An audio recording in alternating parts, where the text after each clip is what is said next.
Good. I'm supposed to. Thank you.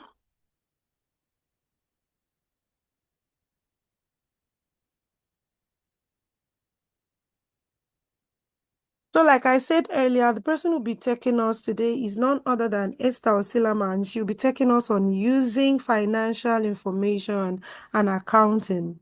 Esther Osilama is a finance professional with experience in accounting, audit, and financial analysis. She specializes in interpreting financial information to support decision-making, performance evaluation, and business growth. She is passionate about knowledge sharing and capacity building, actively engaging in training and mentoring with a focus on simplifying complex financial concepts and making them practical and relevant to everyday business and organizational needs. With a growing interest in digital literacy and structured learning, she designs and delivers training sessions that are engaging, insightful, and tailored to her audience. Her approach emphasizes clarity, real-life application, and value-driven learning. She is committed to helping individuals and organizations understand not just the numbers, but the story behind them, enabling better decisions and improved outcome. Ladies and gentlemen, with a clapping of hands in the chat room, please can we welcome our trainer, Esther Osilama. Welcome, ma'am. Thank you. If you can hear me, please, you can take it off from here. Thank you. Yes, good morning, everyone. Thank you very much for having me today. Please kindly confirm that you can hear me. Loud and clear. All right. Thank you very much, Madam Messi, for that introduction. Thank you. Good morning, everyone. And it's nice to be here. Thank you very much, Pretty. Thank you, Emmanuel, for joining. All right, so we will just dive into today's business. That's the business for today, why exactly I am here. So let me just start by sharing my screen.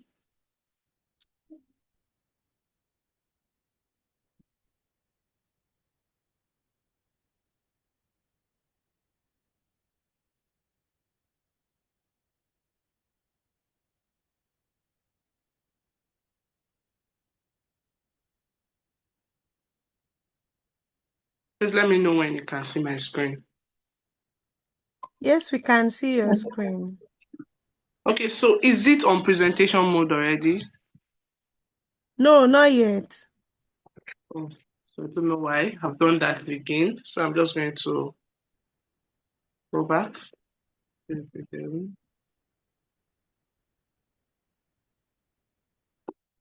How about now? It's still not on projection mode. I don't know. But you can see my screen. Yes, we can see your screen. I don't know about others. Can any other person see it clearly? I can see her screen. Okay, you can go ahead, ma'am. Yes, I want to ensure that it's on presentation mode before I start.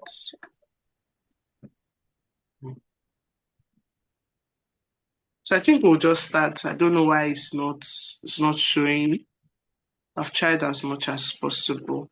All right, so good morning once again. This is not, please just give me a few seconds. Let me try as much as possible to see what the problem is. I need to put it on presentation mode so that it's okay for us to also.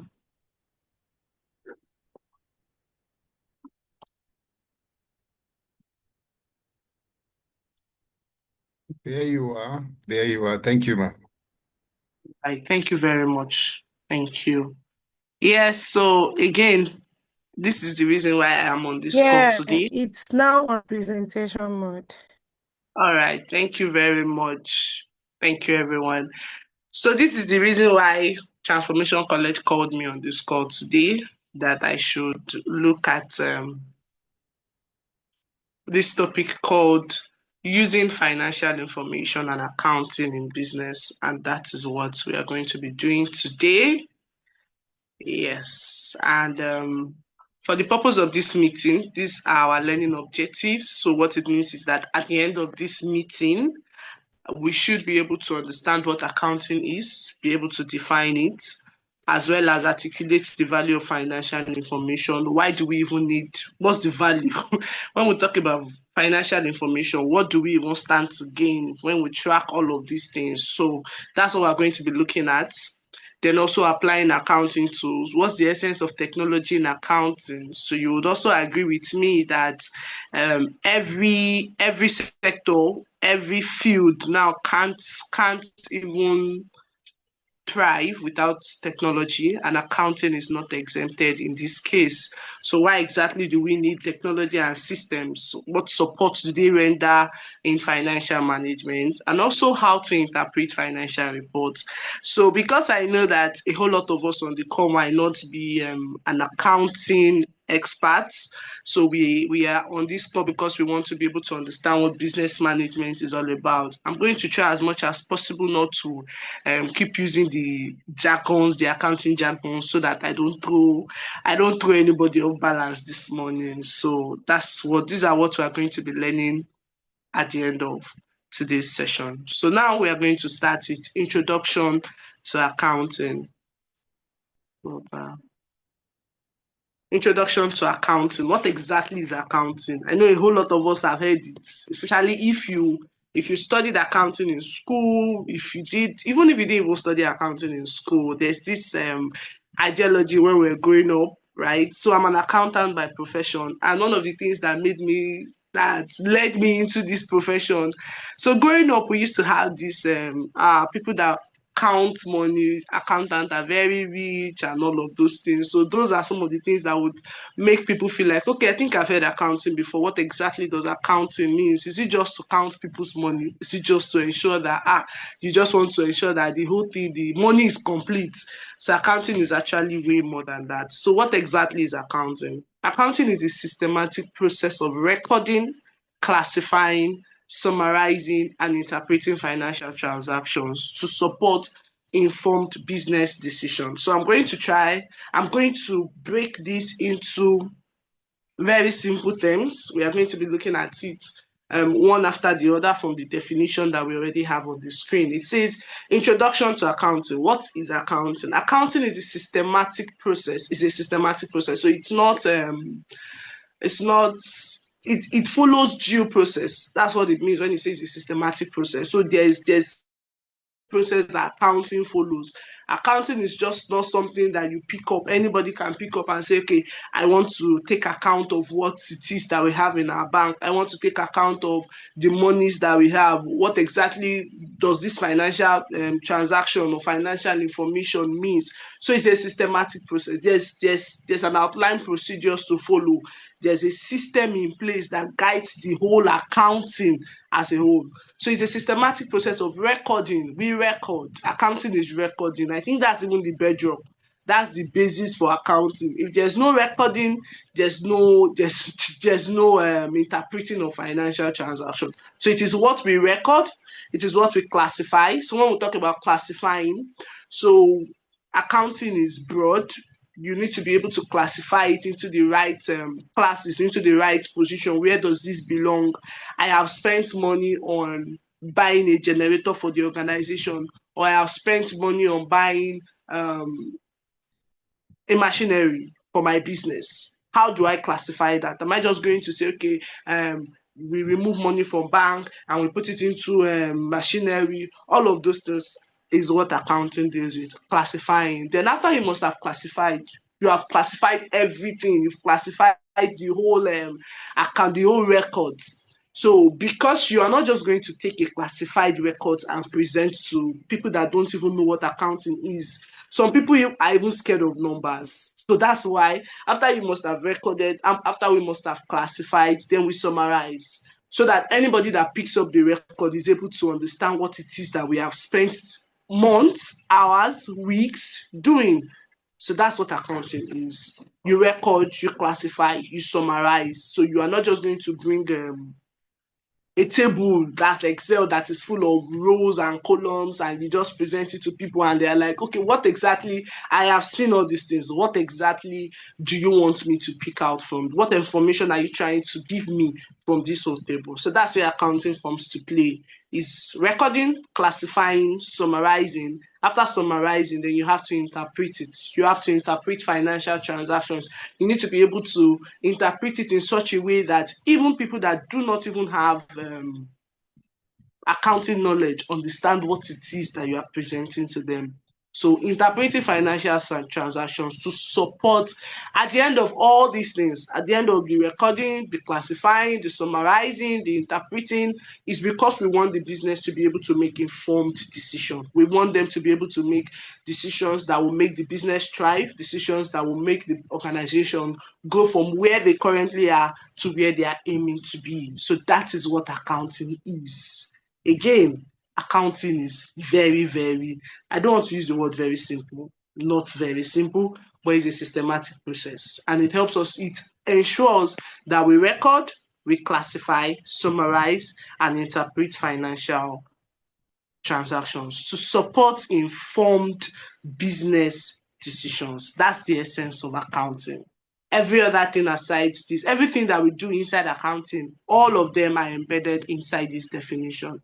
So if at the end of the month I'm preparing my accounts, my reports for the month, it means that I have recorded what we did in the course of the month. I have summarized. I've also interpreted it to management, and I want them to be able to do what?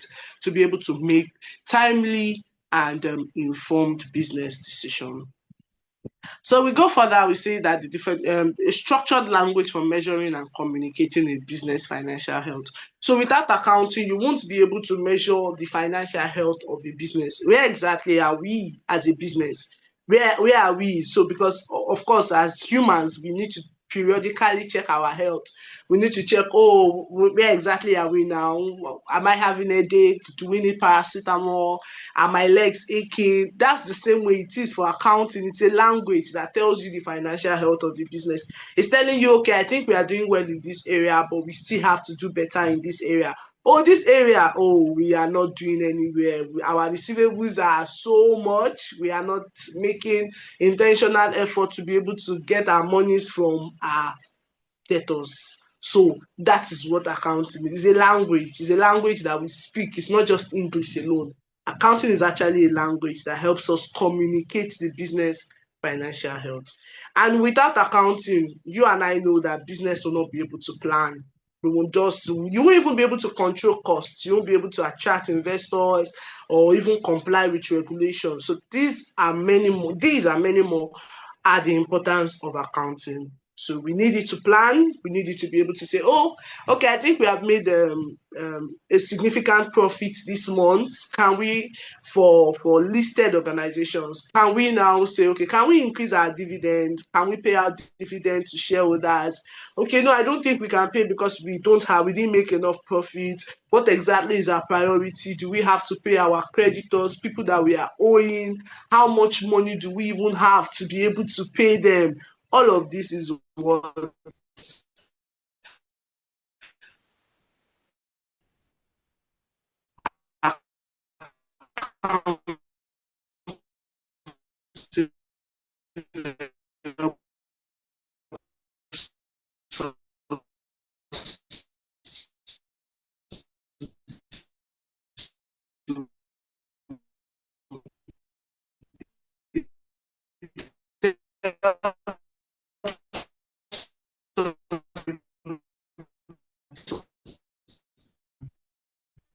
why financial information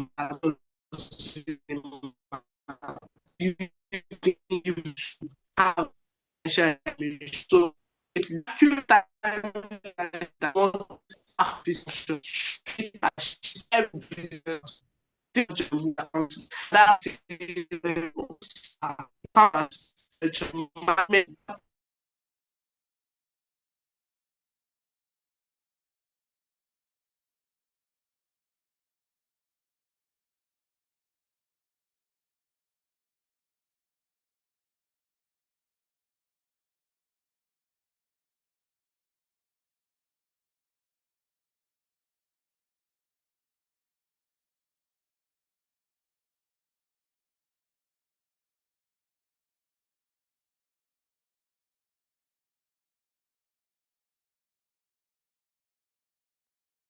Hello, ma'am. Please, can anyone still hear her?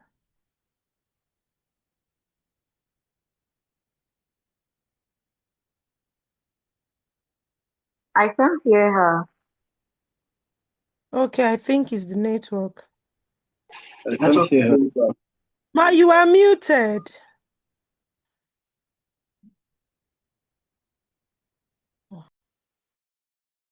Can you hear me now?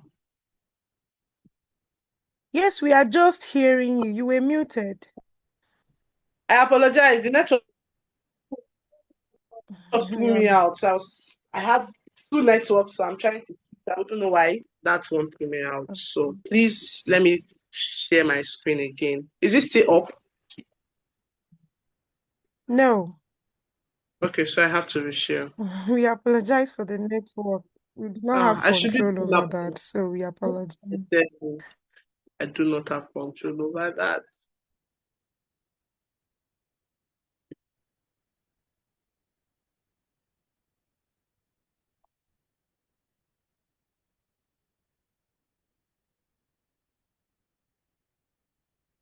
Please let me know when it's up.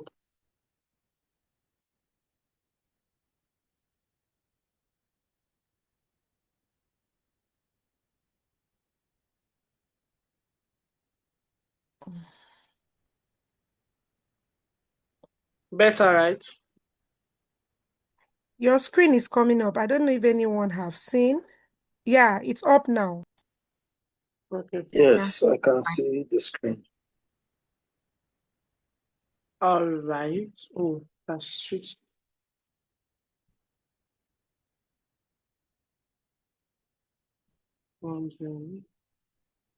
Option. Sorry.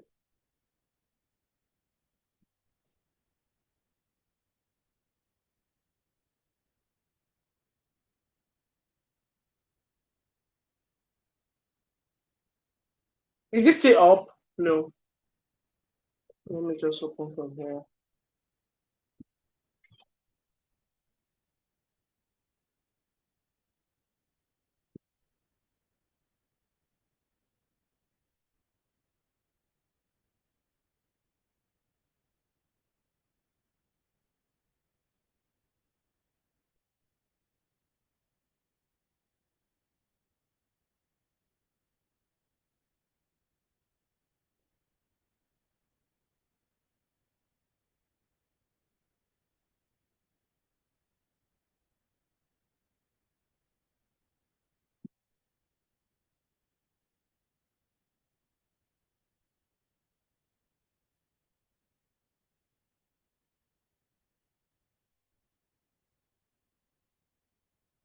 Please let me know when you can see my screen. I apologize for the delay, please.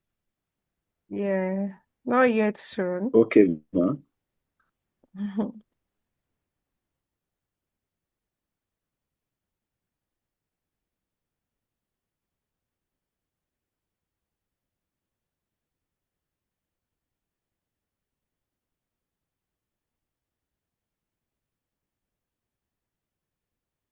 Are you sure you're not going to share from your end? I'm wondering why the whole thing is taking long. All right, you can send the material to me. I'll share it for you. Okay, that's fine. Thank you.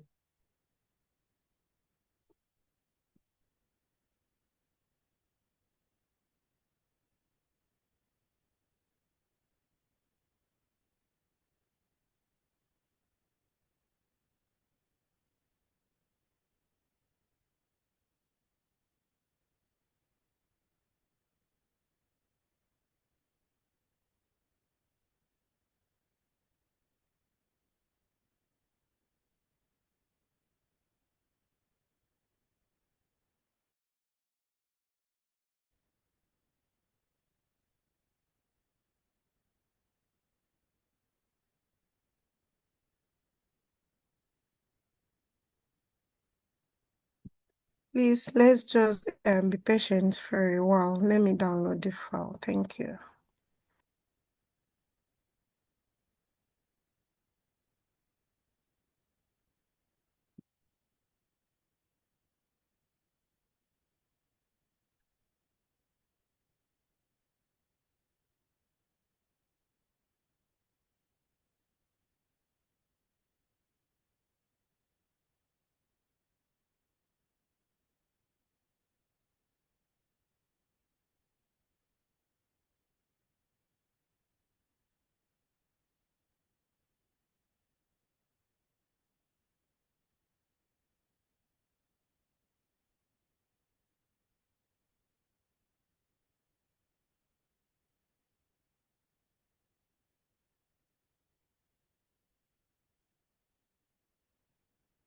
Oh my God.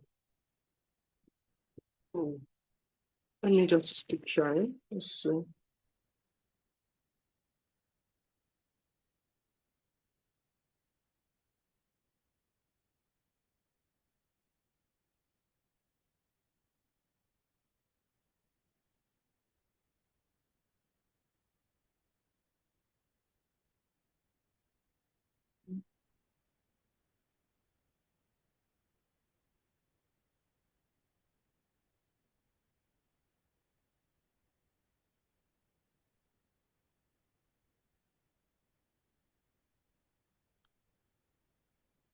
Can you see my screen? Not yet. Please, can It anyone? came up.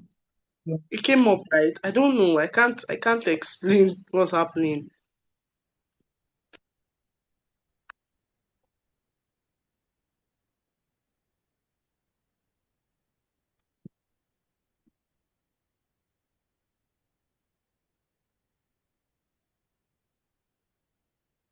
Let me just.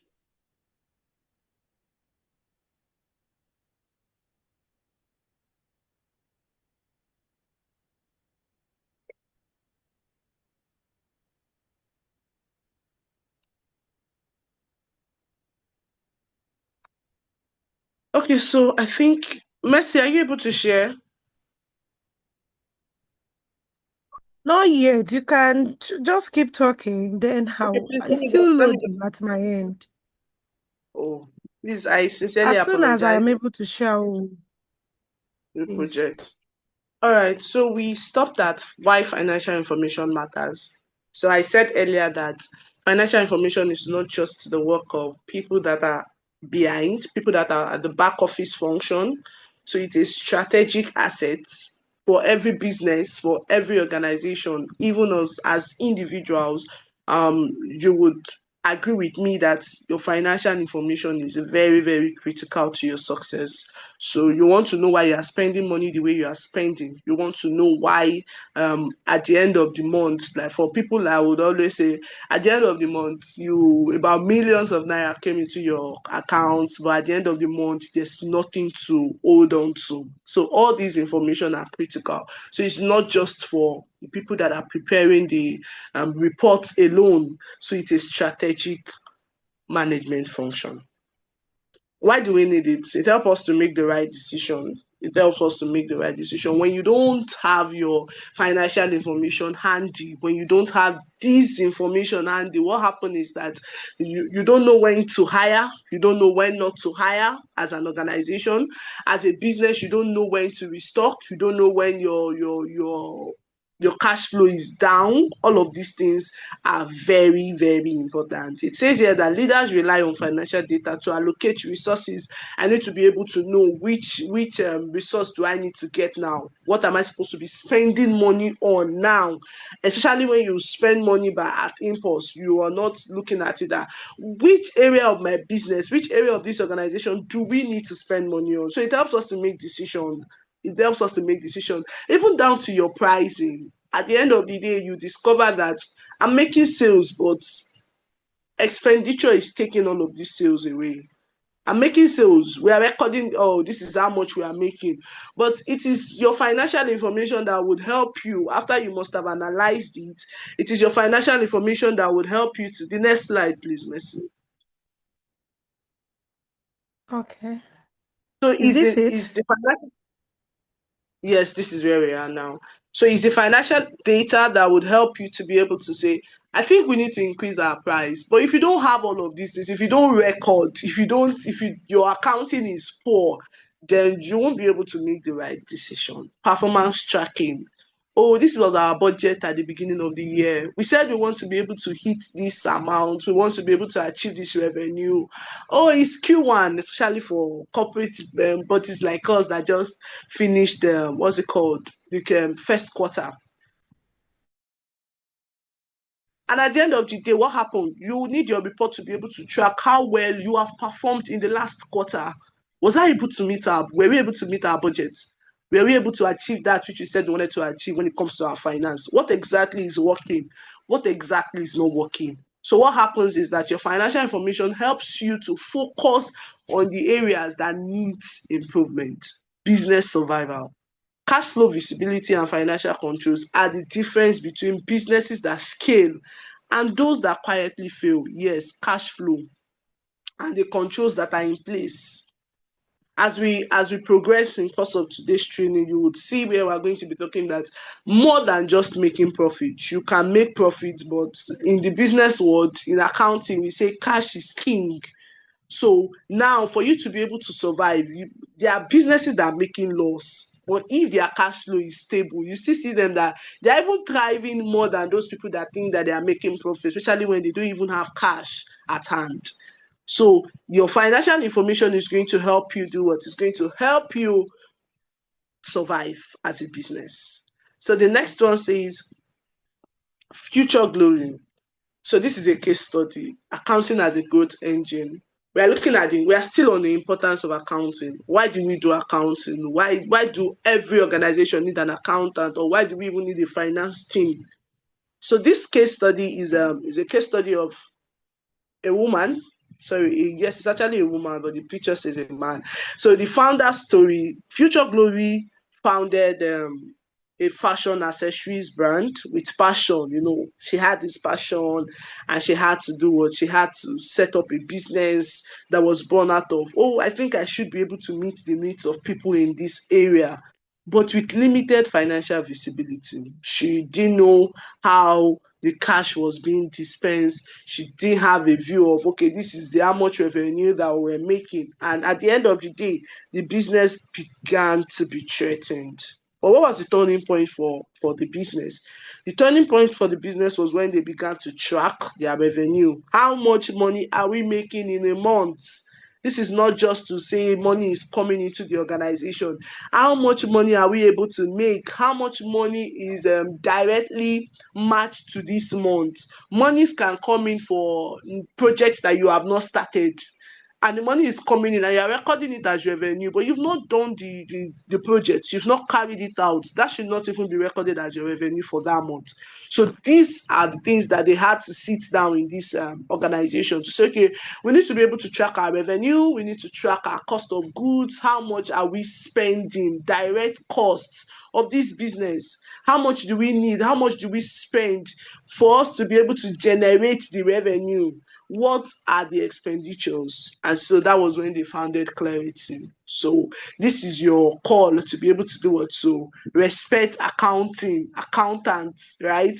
So financial discipline transformed reactive management into strategic growth. So for you to be able to utilize accounting very well, it doesn't have to be reactive. Most times, yes, accounting is based on historical records. It's based on, okay, this is what we have done, but there's a place of us to be proactive when we are talking about accounting, and that's why we need all these information. Accounting tools do not just record history, they enable the founder to forecast. You are able to budget, you are able to predict, you're able to say, okay, looking at the trends, looking at what we have done last year, looking at what we have done last 2 years, we can say to a very large extent that this is what we are expecting in the coming year. And that is because accounting is in place. The next slide, please. Now the role of technology in accounting. Modern accounting platforms eliminate manual error. Yes, we are in the age and time where you don't have to keep punching numbers and trying to use your calculator to know if your account is balanced, if it's correct or if it's not correct. No, we have moved past that age, we have moved past that era, all thanks to technology. And so technology plays a very, very big role, a very, very important role in accounting. And so prior to this time, prior to when technology has helped us to be able to scale in the accounting world, what usually would happen is when you want to prepare your monthly statement, you will see lots of papers, a whole lot of papers, especially if you have worked in an audit firm before. You want to do your working papers, your auditing at the end of the month. You want to know, okay, why is this? Is it aligning with the standards for this particular um, classification of accounts that we have done? And you see papers littered everywhere, you are going to take a whole lot of time to be able to do all of those things. But no, with the invention of technology, it has made accounting very much easier. And that's why every organization must be able to embrace technology, not just in other areas, not just IT alone. So even your accounting department should embrace technology. So what will technology do for us in accounting? It's going to help you with automation. Yes, so it's going to help you with your invoicing. If you have put all your data on the software already, all you need to do is create an invoice, and it just creates your invoices for you. Expense tracking is able to track your expenses, because of course for big organizations, you know that you don't have to start downloading your statement every time because you want to track expenses. So maybe by the time you want to track your expenditure, could be maybe monthly basis, quarterly basis, using the bank statement. But of course, we need it. But now, the role of technology has helped us to be able to do all these things seamlessly. Reconciliations can actually take a while, but technology would help you to reconcile your account, to be able to reconcile your cash balance with your bank balance seamlessly, freeing leaders to focus more on strategy.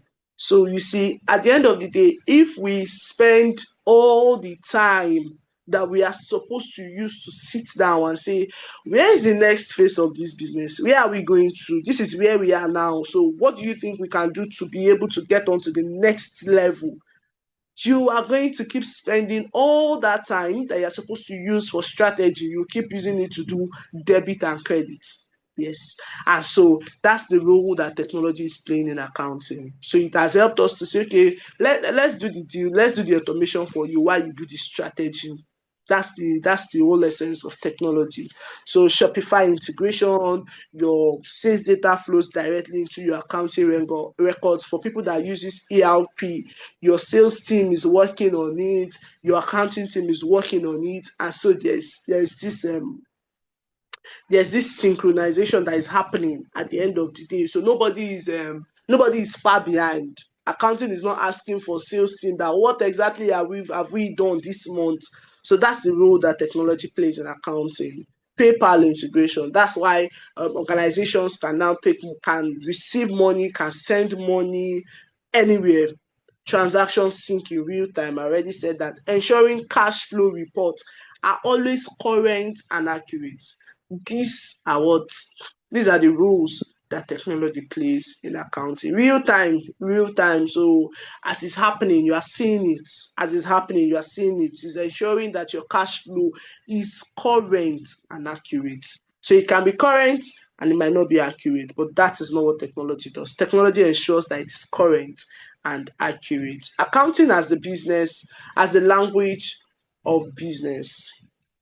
I've said this earlier that accounting is the language of a business that helps us to be able to know the financial health of a business, how well the organization is doing, how well is the organization faring. Just as language enables human communication, accounting enables organizational communication. So when you have your board meeting, when they have strategy meeting, even as a business owner, you have sat down with some of your management teams and you are looking at it. Trust me, it's not at that point that you are going to be looking at them.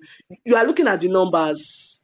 That's the number. You want to know what's our revenue. That's the accounting. That's the language of the business.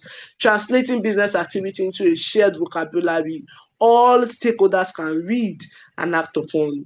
So you don't expect all your stakeholders to be able to say, oh, I think we need to prepare the statement of financial position. We need to be able to prepare our cash flow, our statement of changes in equity. No, all that story will be for the accounting. But when it comes to board meeting, when it comes to using it to make decision, then accounting comes to play, because we want it to be that everybody is able to understand what has been done. Everybody is able to understand. So profit and loss statements, balance sheets, cash flow reports, it tells a story.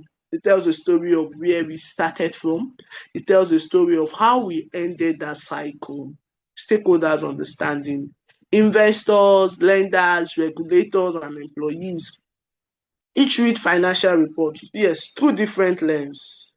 Through different lens. And the beautiful part about it is that all of them are asking for accuracy and transparency. They are not asking you to just come and tell us, oh, because you think that we don't understand, you now come and tell us some jargons. No. So they are asking for accuracy. They are asking for transparency. And just like it says here, where employees will look at your financial statement and will say, oh, I think this organization will be able to pay me money. They are seeing it from different lens. So they have you pick up a financial statement of an organization. As an employee, the first thing you are feeling like is like, I think I can work here. They have their financial strength is okay. They should be able to pay me so and so amount of money. That's the perspective of an employee. Now, when it comes to investors, investors is looking at what's the cash flow of this organization? How is money coming in? How are they spending the money? What happens if I invest in this business? Are you sure that I would get returns on my investment? That's another perspective. So you see that it's a language that different people are speaking, but everybody understands the language. Employee is seeing it as from another perspective. Investor is seeing it from another perspective. It's still the same accounting. It's still the same accounting that the accountant or the finance expert has prepared. Credibility and trust. Consistent, well-prepared financials build institutional trust. Yes, and open doors for capitals. Yes. So our our financial statement doesn't just go beyond the four walls of your organization.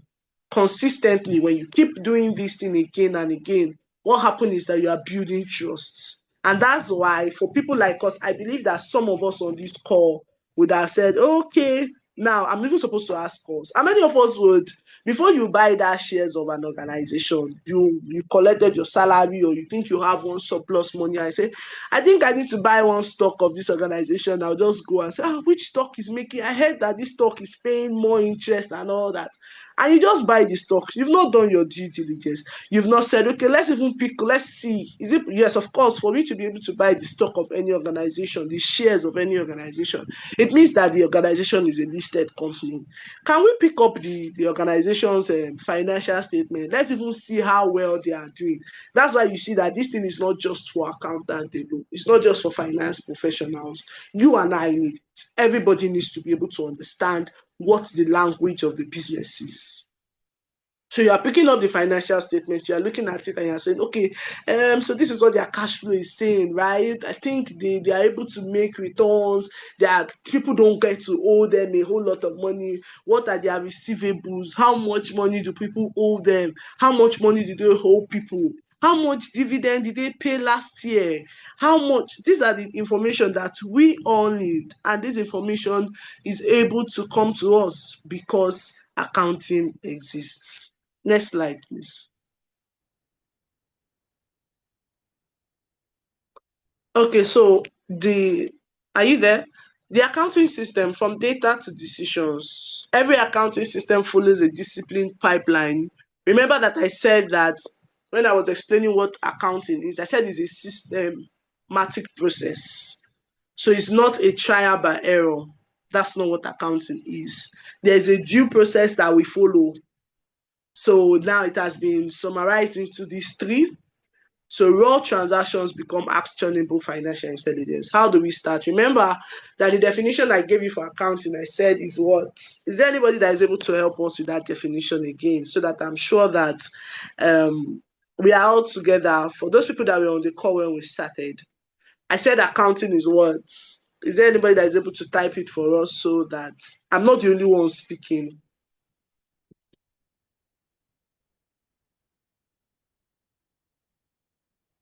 Now, can call names.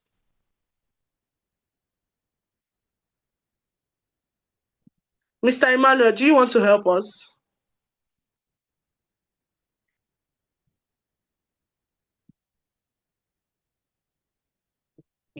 So I need to be sure that we are all understanding what I'm saying before we even move to the next phase, right? So we want to look at the accounting system now, but before we even go into the accounting system, let's even understand. Let me confirm that we all know what accounting is from the definition I gave earlier. Is there anybody that wants to help us with that? Thank you. I don't want to murder your name. Thank you, Gatti. Please go for it. Good morning. Well, you said accounting is a systematic way of processing and recording, also a way of classifying all the information, and of course, summarizing and interpreting financial transactions, and of course, the data Awesome. information that organization has. Thank you very much. Thank you. So I'm relaxed now that I'm not just talking to myself. Thank you. It shows that we are all following. Thank you very much. So now we are on this slide that says accounting system from data to decision. Every accounting system follows a discipline pipeline. That's a system. The first, we start with classifying, summarizing, and you analyze your data.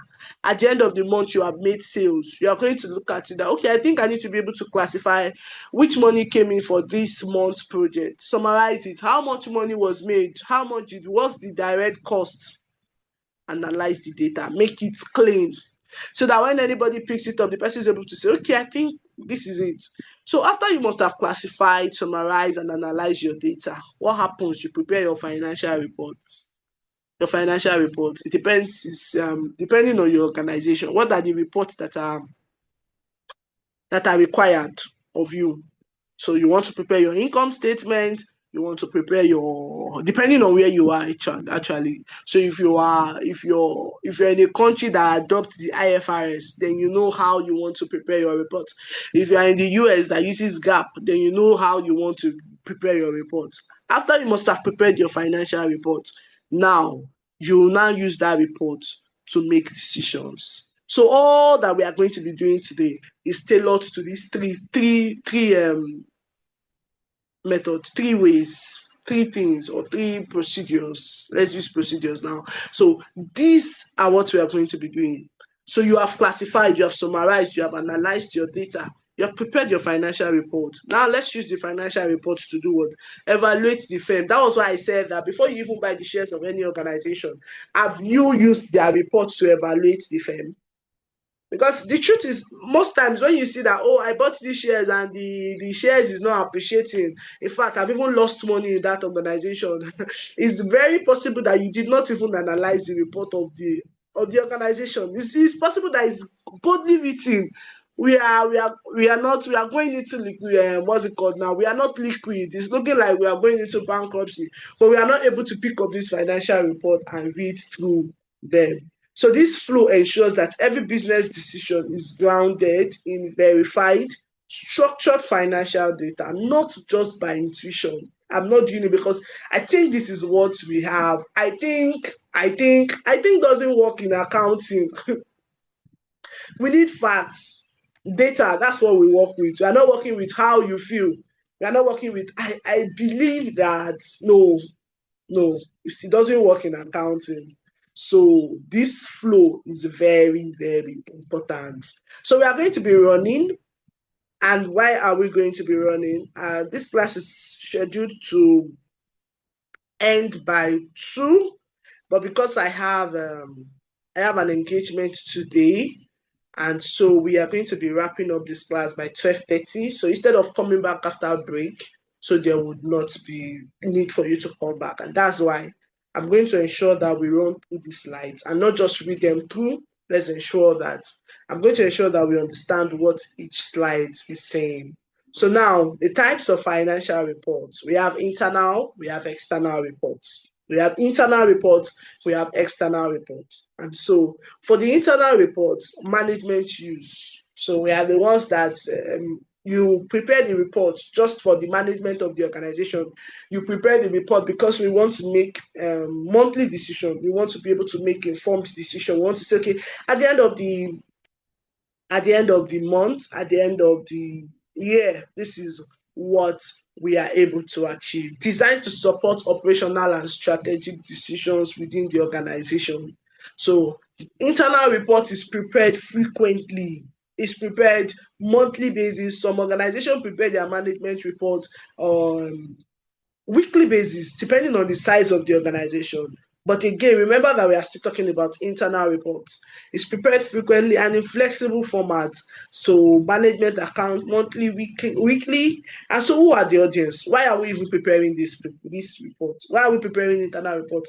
Why can we not just stay and say, oh, as an organization, please, we don't need, that's why we need internal auditors. That's why we even have in-house accountants for management reporting, budget and variance analysis, your cash flow forecast. You have looked at it and said, the way the money came into this organization last month, the way it came in 2 months ago, are you sure that's the same way? Let's project. That's the word. We want to project. So prepare a projection that says that this is how much we are expecting to come in, and this is how much we are expecting to leave. This is for internal reports. The taxman is not going to ask you for all this. So that's why it's for your own use. And who are the audience? Who are we preparing it for? We are preparing it for the management, we are preparing it for managers, we are preparing it for the founders of the business. They are also preparing it for board of directors. Then the external reports for outside stakeholders. So we are preparing this report because we want to meet legal, regulatory, and investor requirements. So this is where we need external report. For those companies that are listed, that's why we have statutory audits. So if an organization wants to go for any, maybe you want to bid for any contract, or yes, even for government contracts, they would ask you for your audited financial statement. And I know that it's the same thing in Ghana, it's the same thing everywhere, especially for countries that use IFRS. So when they're asking you for all these reports, remember that you have to prepare that report because it's a legal requirement. The law says that you must prepare it. The regulatory body says that they need it. They need to be able to, so that the financial users, the end users of that report, are able to do what? Make informed decision. Companies that are listed now, they need all this external report because we need it. We need to know their financial health before we buy their shares. Before I say I want to become a shareholder in MTN, I need to say, okay, let's go and look at it. But the truth is, how many of us even say, oh, let's download their, it's everywhere. It's on the internet. You still get their audited financial statement. So these are for the outside stakeholders, for you and I. So standardized under GAAP or IFRS, I already said that. So income statement, so we call it statement of profit or loss, yes. So income statement, you see, that one shows you how much profit you are making or how much loss you are making. Then balance sheet, that used to be the name, but now it's now called statement of financial position. But you can use it interchangeably. Statement of financial position is telling you, oh, these are the amount of assets that we have. Assets are what belongs to the organization.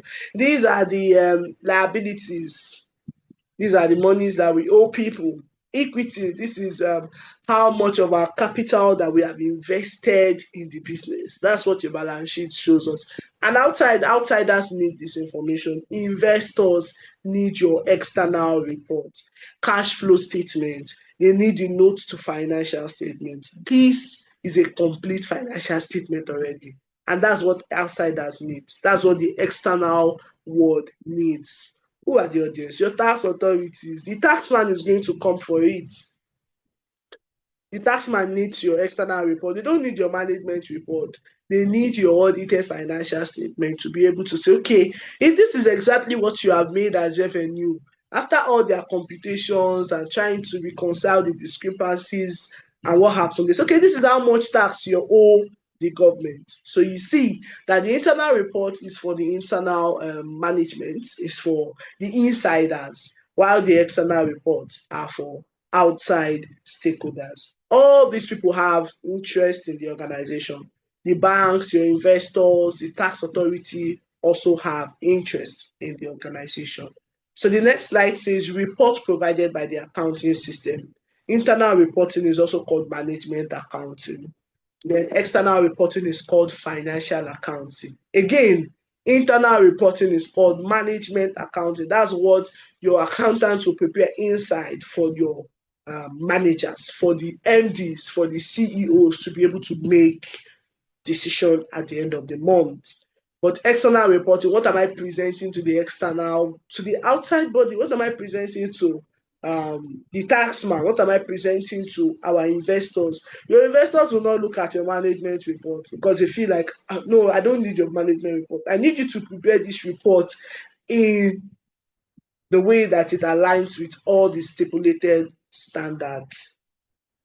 Financial reports for internal use, like company management, we have talked about that. The sales reports, the production cost report, all these are the reports that we need for internal reporting. Then for the external reporting, you need your balance sheet, you need your income statement, and the statement of cash flows. So now the next slide, the key takeaways. Accounting is foundational. Yes, it's foundational. Every business decision, large or small, depends on reliable financial information. Every business. So when they've gone out to bid for a job, at the end of the day, it's still money. It's still the monetary terms that we are talking about. So accounting is foundational for every organization, even for organizations that you feel like they were not set up to make profits. Yes, even your NGOs need to know how much donation they incurred, how much surplus do they have? Do they have surplus? Do they have deficit? So whether you are making profit, whether you are set up not to make profit, accounting is foundational. Technology accelerates insight. So tools like QuickBooks, ZoBooks, accounting softwares help you to deliver real-time clarity. So technology is playing a very, very vital role in accounting. So we also said that reports serve different audience.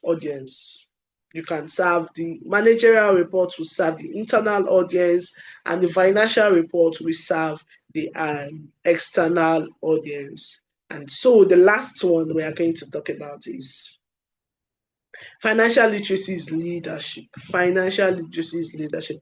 Managers who read and act on financial data lead more effectively and create more durable organizations.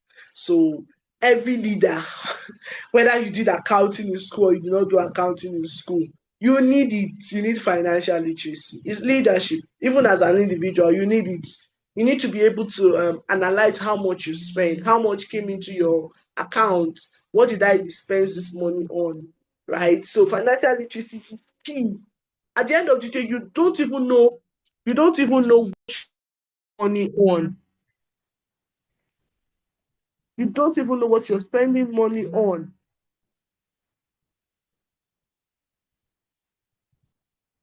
You don't realize how much money you are spending, right? But until you are able to do what? Take it upon yourself to analyze all that you need to do. Next slide, please.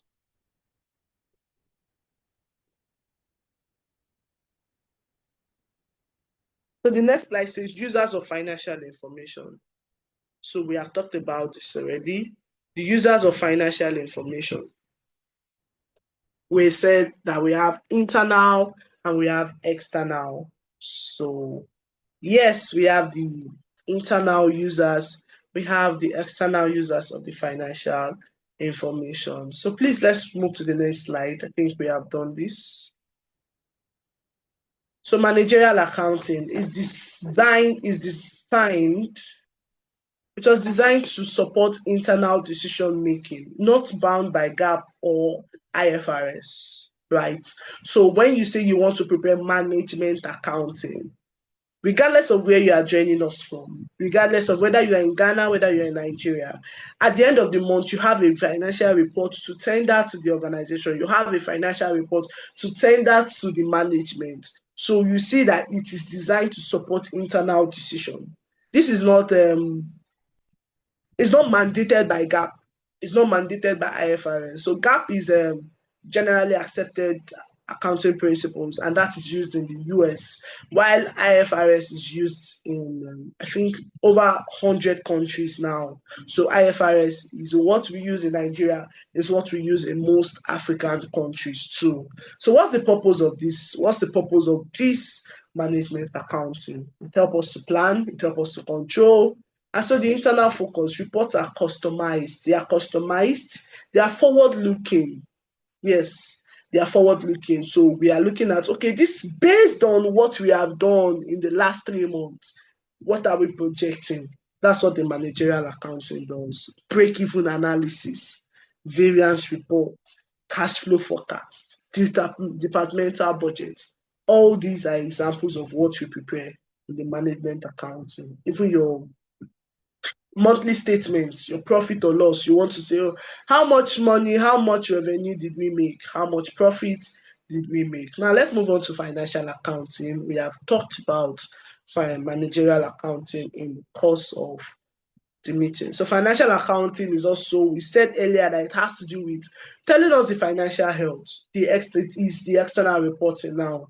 It produces the income statement, balance sheet, cash flow, all this, right? And so I need to clarify something now. When we are preparing our management accounting, yes, for some organizations, when they prepare their management accounting, before you are even able to prepare your forecasts, you need all this information too. I must have prepared. So for me now, at the end of the month, I prepare the income statement. I prepare balance sheet. That's a statement of financial position. We prepare cash flow statement. After which, then we now prepare the forecast. We prepare, okay, the budget variance. This is what we projected, but we are not able to meet it. Do we have a favorable difference or unfavorable difference? That is what we do. So I'm just trying to clarify that management accounting is not just limited to budget alone. Before you are even able to prepare your budget, you still have to do what? You need your income statement, you need your balance sheet, and your cash flow statement. So financial accounting. So for the purpose of we are in Africa, it is IFRS compliance, and financial accounting is also periodic. That's the major difference between financial accounting and management accounting. It's periodic and it's historical. So if I want to prepare the income statement of the financial statement of our organization, all that I am going to be doing is based on past records. It's based on what has been done, what we were able to do. That's it. Financial accounting is historical in nature. But management accounting is saying, okay, that's what financial accounting is. Can we just take it a step further? We are going to be using the financial accounting to project into the future for us to be able to do what? Make the right decision. So financial accounting is historical. Everything you have done is capturing past activity rather than future projections that the management accounting will do. So gap overview. So we would run quickly. The next slide, please. So this is GAP, generally accepted accounting principles, GAP. So GAP are the standardized rules and guidelines that govern financial reporting in the US. So this is for US. And we'll get to the point where we now look at it and say, okay, GAP and IFRS. Has anybody heard about this before? Or does it sound strange? Let's know if we have some accounting gurus in the okay.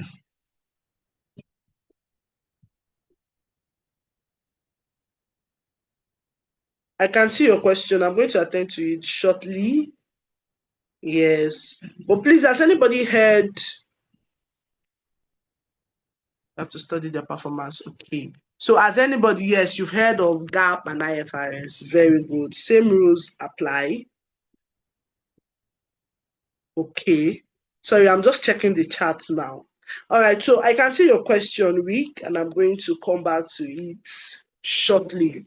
So now let's look at GAP overview. Generally accepted accounting principles. These are standardized rules. This is what the US uses. That's what they use in the US. And they use it, it's more like a guideline. It's very, very strict. That's why it's called rules. Like they have to follow it. It's very strict. So without GAP, every company could report numbers differently in the US now. So it's very important for people, for the organizations that are in the US. That's what they use in the US. Now, let's move on. The role of FASB, FABS, the Financial Accounting Standard Board. This is the body that established GAP. Is the independent private sector body responsible for establishing US GAAP. So this is the body that governs generally accepted accounting principles that is in use in the US. So it issues the standards, it tells them, okay, this is how to use it, this is how we want it to be done. So for every organization that is in the US, they use GAAP. And GAAP was established by FABS. So we want to run through. Remember that today we are talking about the uses of financial information. So I wouldn't want to bore us with a lot of GAPs and IFRS and issues. So IASB, so this is the International Accounting Standard Board. This is the body that developed IFRS. So now you can see all the countries that are using IASB. You have Africa, yes, almost all the countries in Africa uses IFRS. The Middle East, Canada, European Union, Asia. So why exactly do we have this particular body that is saying we need to set a standard that everybody must use? Why? Because they want uniformity. That's the whole essence of all these bodies. IASB is for every other part of the world, while GAAP is for US. And the whole aim is, after I must have prepared my accounts, my reports, I have prepared my financial statement as a Nigerian, and a Kenyan has prepared his financial statement. A Kenyan country has prepared its financial statement. We should be able to compare. And so we are not able to compare unless we have the same rule that is guiding us, the same principle. And that's why we have these bodies. Prior to this time, before the establishment of all these countries, what happens is that these people will prepare their own accounts, their financial statement. Another organization will prepare it the way they like. This one will prepare it the way they like. And at the end of the day, there's no uniformity. So, there are some organizations that are multinationals. Organizations like MTN. MTN is in Nigeria. It's not just based in only Nigeria alone. It's based in South Africa. We have MTN in Ghana and all that. And so that it's going to be very difficult for them to be able to compare the financial statement of Nigeria and the financial statement of Ghana if this is not in place.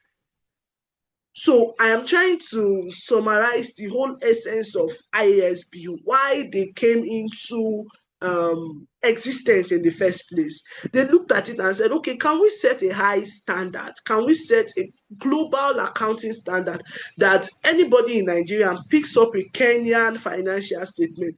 Apart from the currency, the method with which they prepare their statement should not be different. It should not be so, the gap should not be so much, apart from the currency.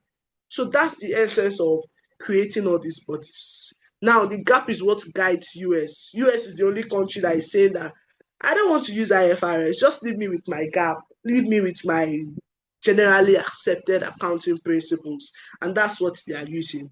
And now you can see US adoption. The US has not fully adopted IFRS. It has not even adopted it at all. So IFRS versus GAAP. IFRS is principle-based. GAAP is rule-based. It's more stringent. You have to follow it the way it has been stipulated. But IFRS would have said, okay, we have standards. There's IAS 1, that is now IFRS 18. We have IAS 16. So they developed so many standards that help us to prepare the accounts, our financial statement. So I want to prepare my financial statement. I want to know how to prepare my schedule of PPE, my assets. The same way I'm going to prepare it is the same way any other country that uses IFRS is going to prepare it. So you see that the essence of this body is what? For the purpose of uniformity, so that we are able to compare at the end of the day. So these multinationals are able to say, okay, I think the country in the companies in Ghana is doing well. the companies in Kenya, we need to be able to improve in this area. So next slide, global accounting challenge. You need to still, global accounting challenge. We're done with this slide.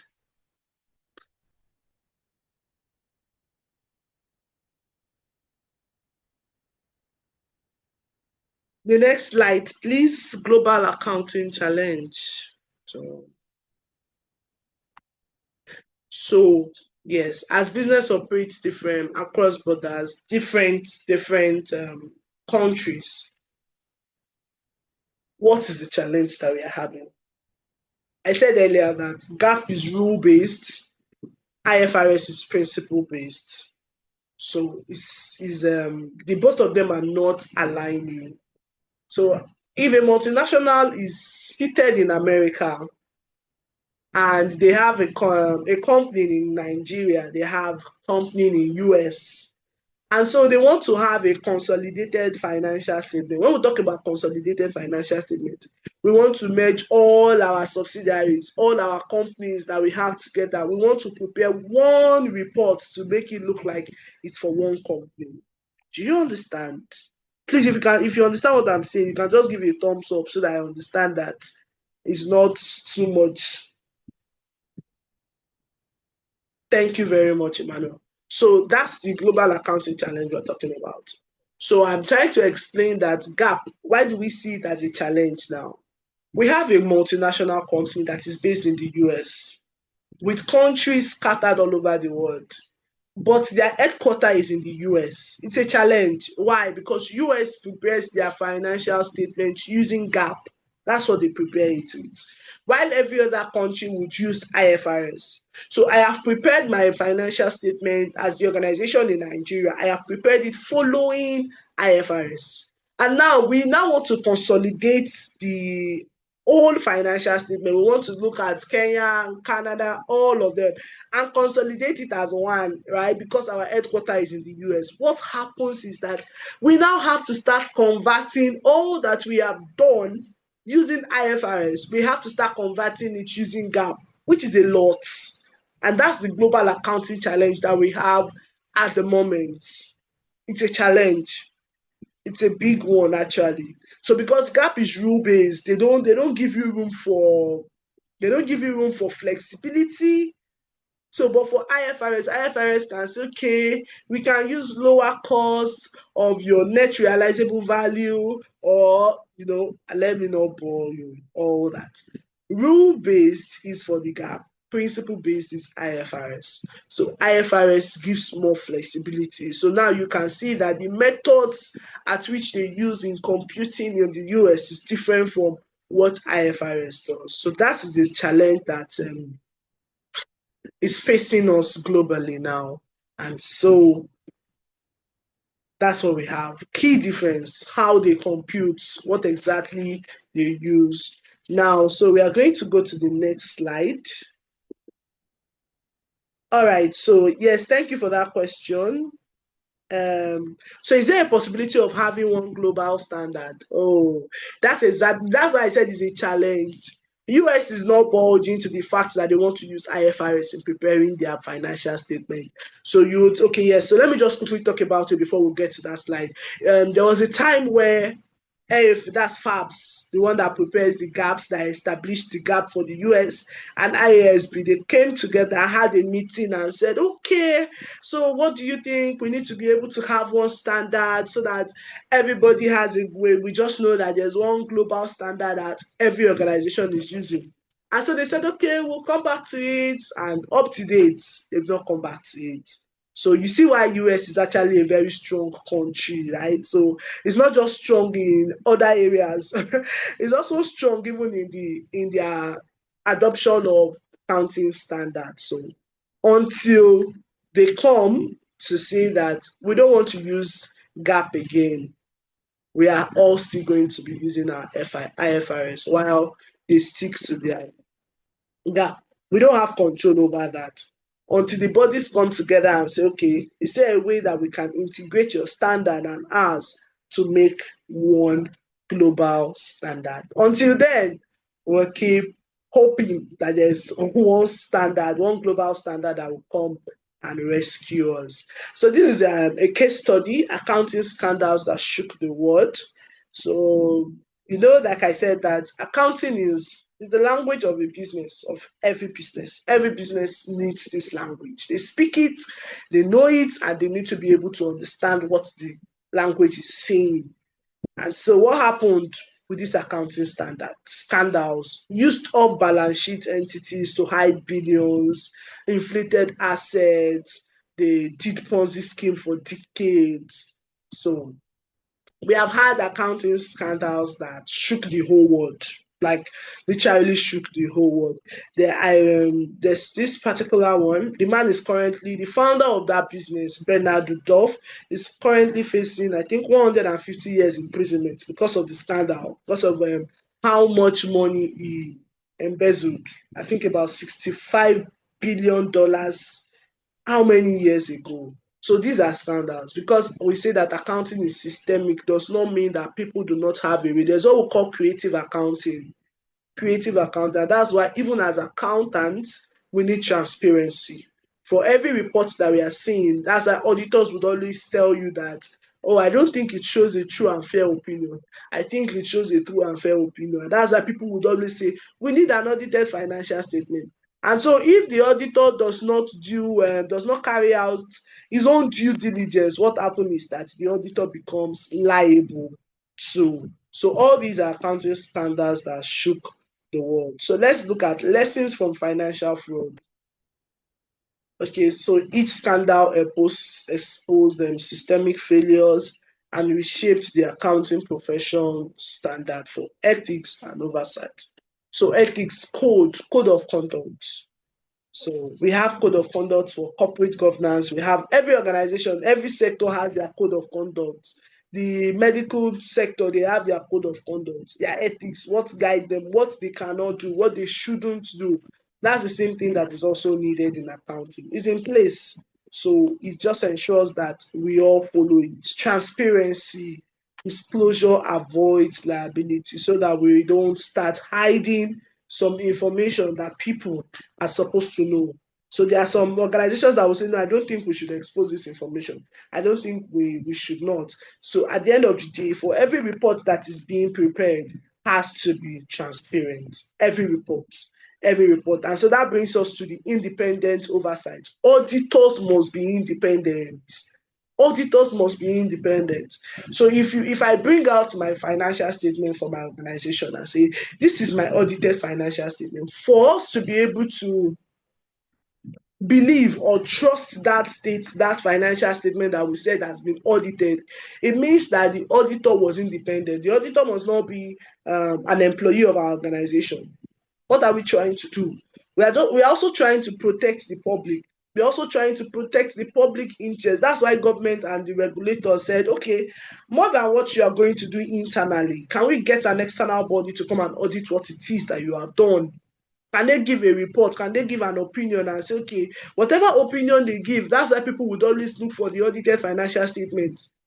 So now just imagine what happens if I am looking out for an audited financial statement and it turns out to be that the auditor did not play his role well. What happened is that even the auditor has misled us. And so that is very, very critical.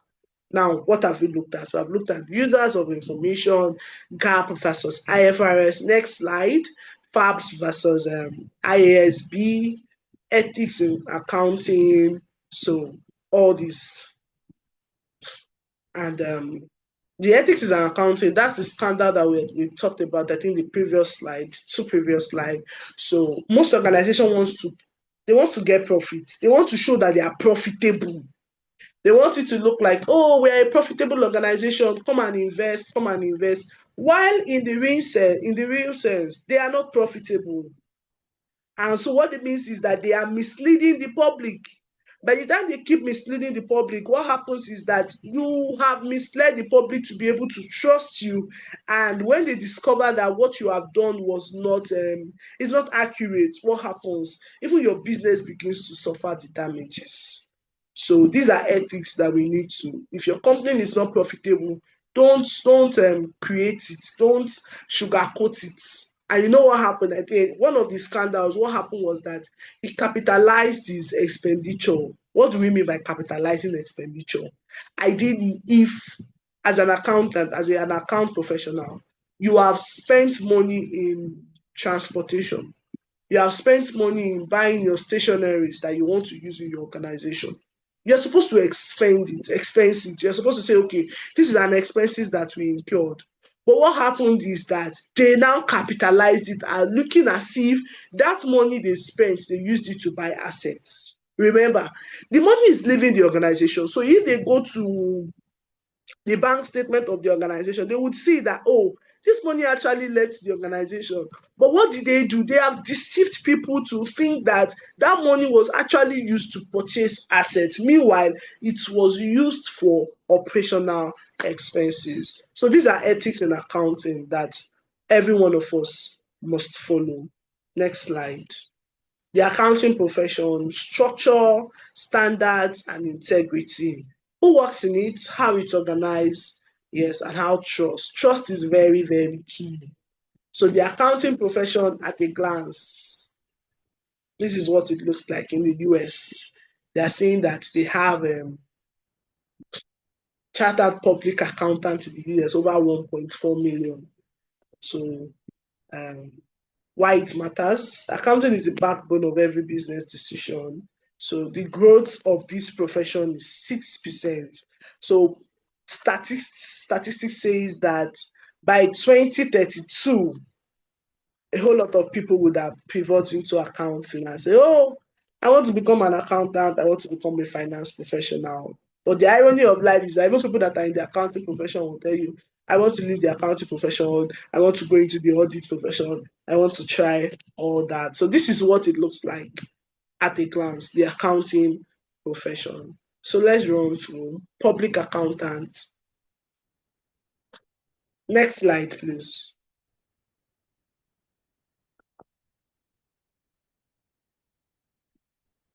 Okay, so the next slide.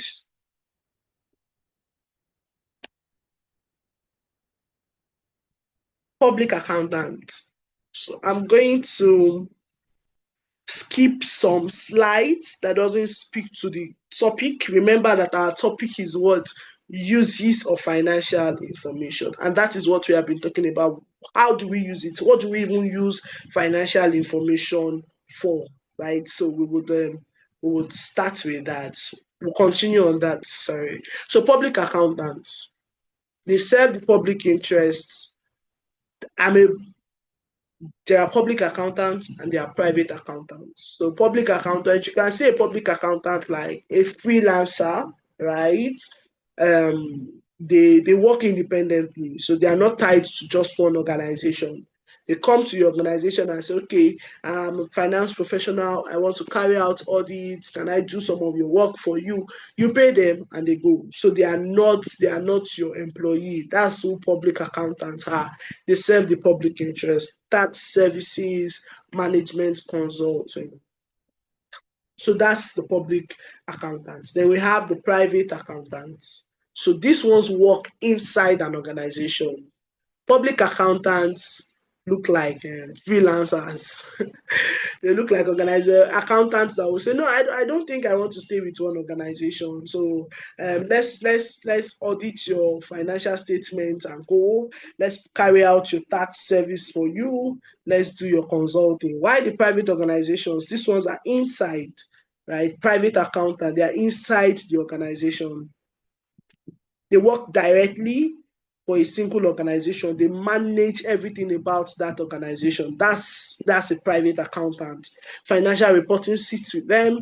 Cost and managerial accounting sits with them. Internal audit and compliance also sits with the private accountant. So I am currently a private accountant as I work inside an organization. So the CPA certification, this is actually for those in the US. So for us in Nigeria, it will be our ACA certification, the Institute of Chartered Accountants of Nigeria. And so I know that Ghana also has theirs and other countries. So just in case you are thinking of, do I want to pivot into accounting? Do I think I can do accounting? So these are some of the certifications that you have to do based on where you are. Now let's go to the global four leaders in accounting. Who are the leaders in accounting? We have the big four.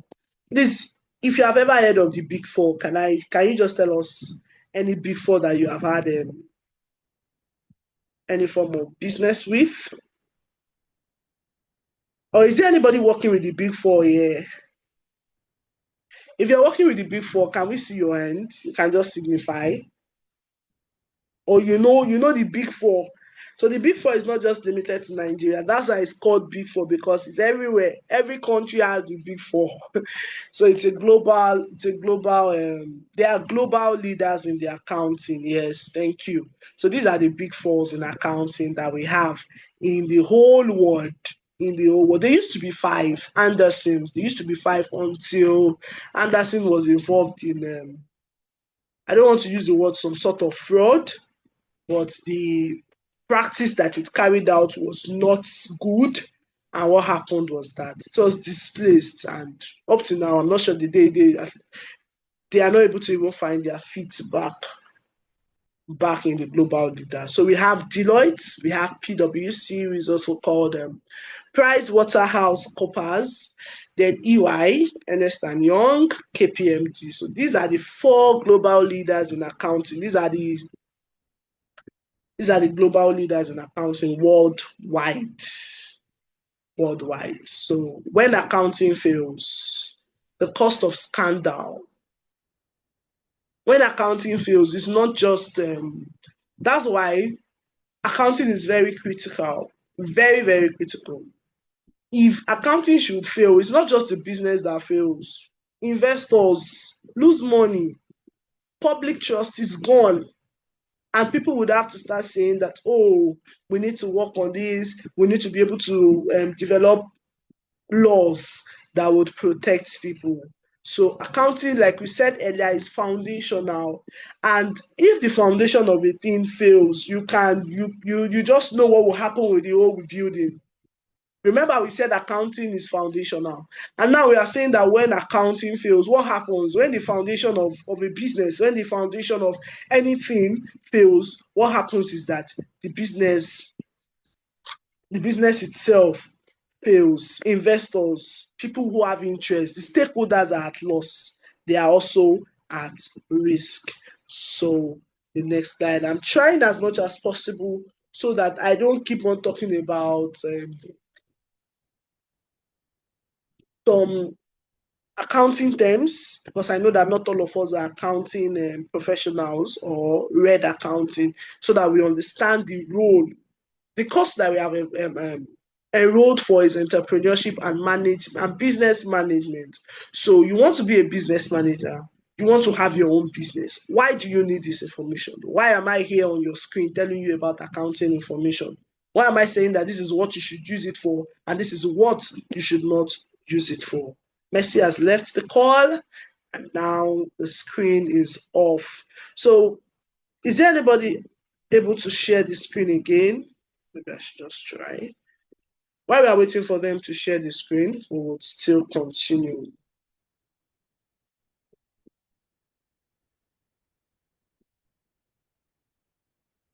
All right, so let me try again.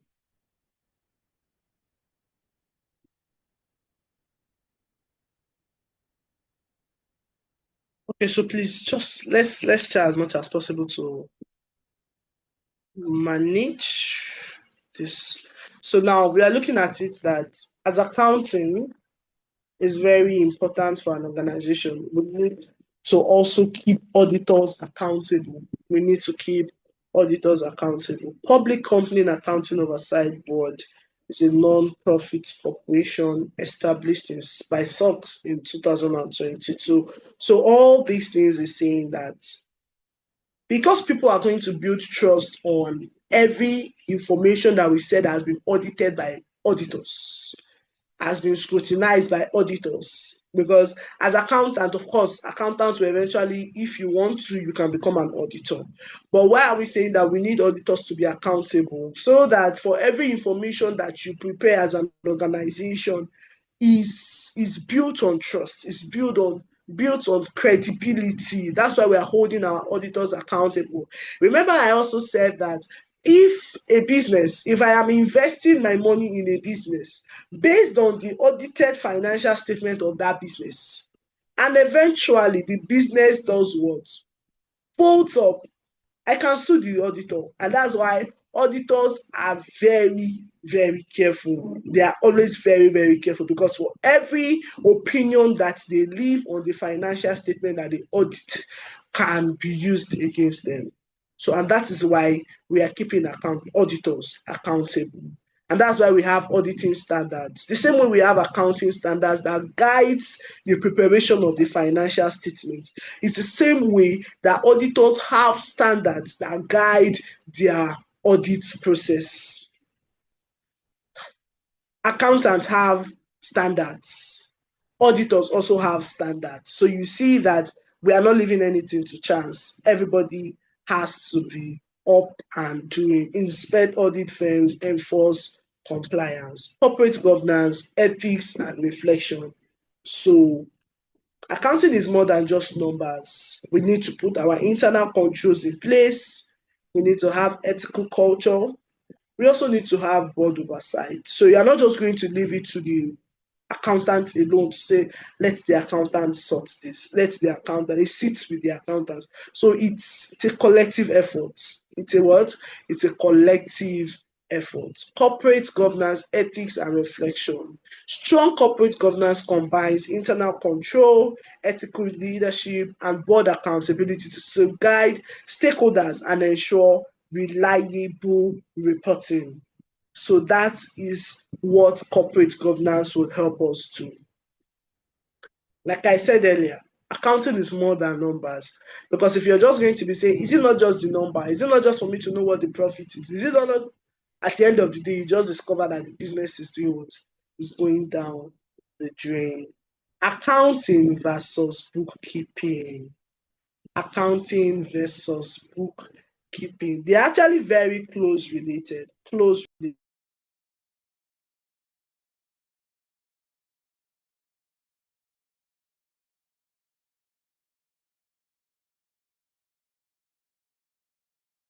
Accounting versus bookkeeping, sorry.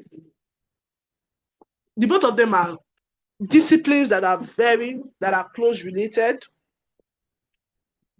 Bookkeeping is telling you we need to record all that we are doing. We need to be able to record. We are not going to allow any transaction slip off our hands. We will ensure that we capture everything. If I have spent money on waste disposal, bookkeeping is saying capture it. That's what bookkeeping is saying. So they're actually very close, but with the different rules. They are closely related because accounting is working based on what the bookkeepers has done. So you see that they are closely related. They are closely related, but with distinct rules in the financial ecosystem. So now, what is bookkeeping? Bookkeeping is recording of daily transaction. You are the one that is taking the invoice. You are the one, bookkeepers are the ones sending receipt payment. That's the foundation of the accounting process. Bookkeeping is the foundation for accounting. So accounting now goes 10 steps further. It goes 10 steps further to say, okay, bookkeeper has done this. This is what we are able to. And so most organization has the two roles integrated as one. Yes. So some organization has the two roles. That's why you see some organizations that it's the same accountant that will send the invoice. It's the same accountant that will send receipts, right? So what the accountant is doing is also accounting and bookkeeping. So accounting involves interpreting. So the accountant now interprets, classifies, analyzes, and reports the financial data. Accounting builds on bookkeeping. So if the bookkeeping is wrong, automatically whatever the accountant is doing is also going to be wrong. Is also going to be wrong. So that's why we need to get the foundation right we need to get the foundation very, very right. So bookkeeping is the foundation of accounting. Accounting builds on it. So if your record keeping is poor, even as an individual, you don't keep records. You spent money. You don't have record. What happens is that even when you want to analyze your bank statement, nothing happens. Especially when all the expenses that you have incurred in course of the month is by cash. So there are some organizations that also still have cash, like they are still cash based. Not for some that would say that we have moved to cashless policy. So you see that bookkeeping is very, very important. Now we are going into the core of today's lecture, the accounting equation. Remember that we have gathered here today because we want to look at the uses of accounting information.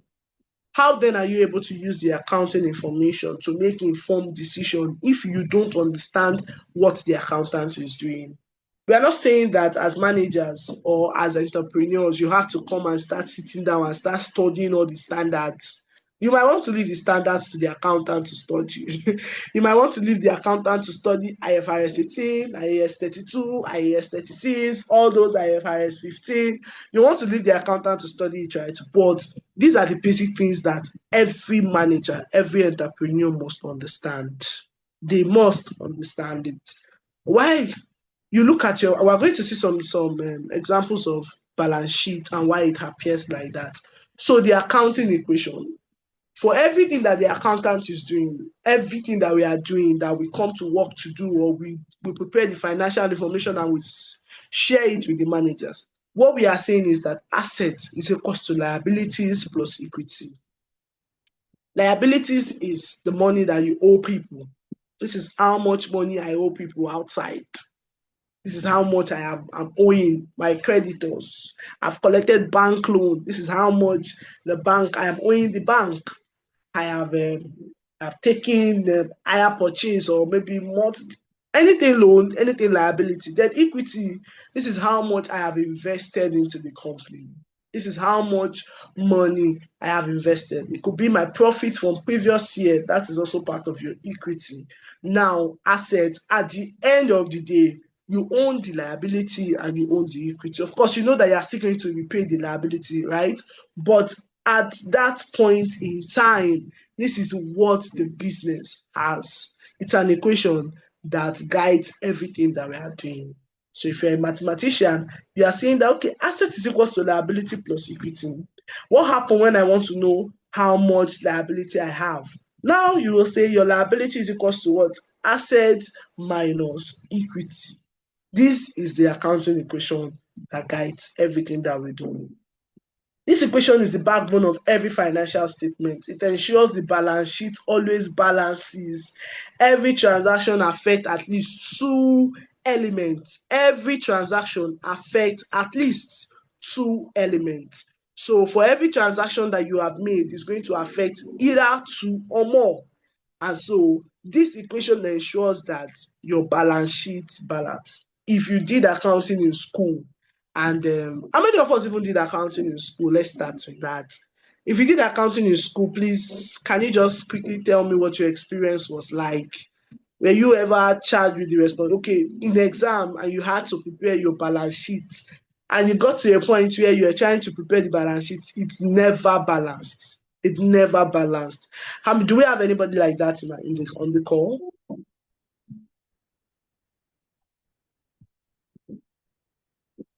Okay. Yes, thank you very much. So that is it. So it means that for your balance sheet to not have been able to be accurate, you did not follow this equation accordingly. You didn't follow it the way you were supposed to follow it. It's either you have missed one classification or you have placed it where you are not supposed to place it. So this is the accounting equation that guides accounting, that guides the financial statement, the double entry system. Everything that we do is double entry. Now, this is a very practical scenario. We want to look at double entry system. Every financial transaction affects at least two accounts. one debit and one credit. Keeping the accounting equation. Okay, what did I just-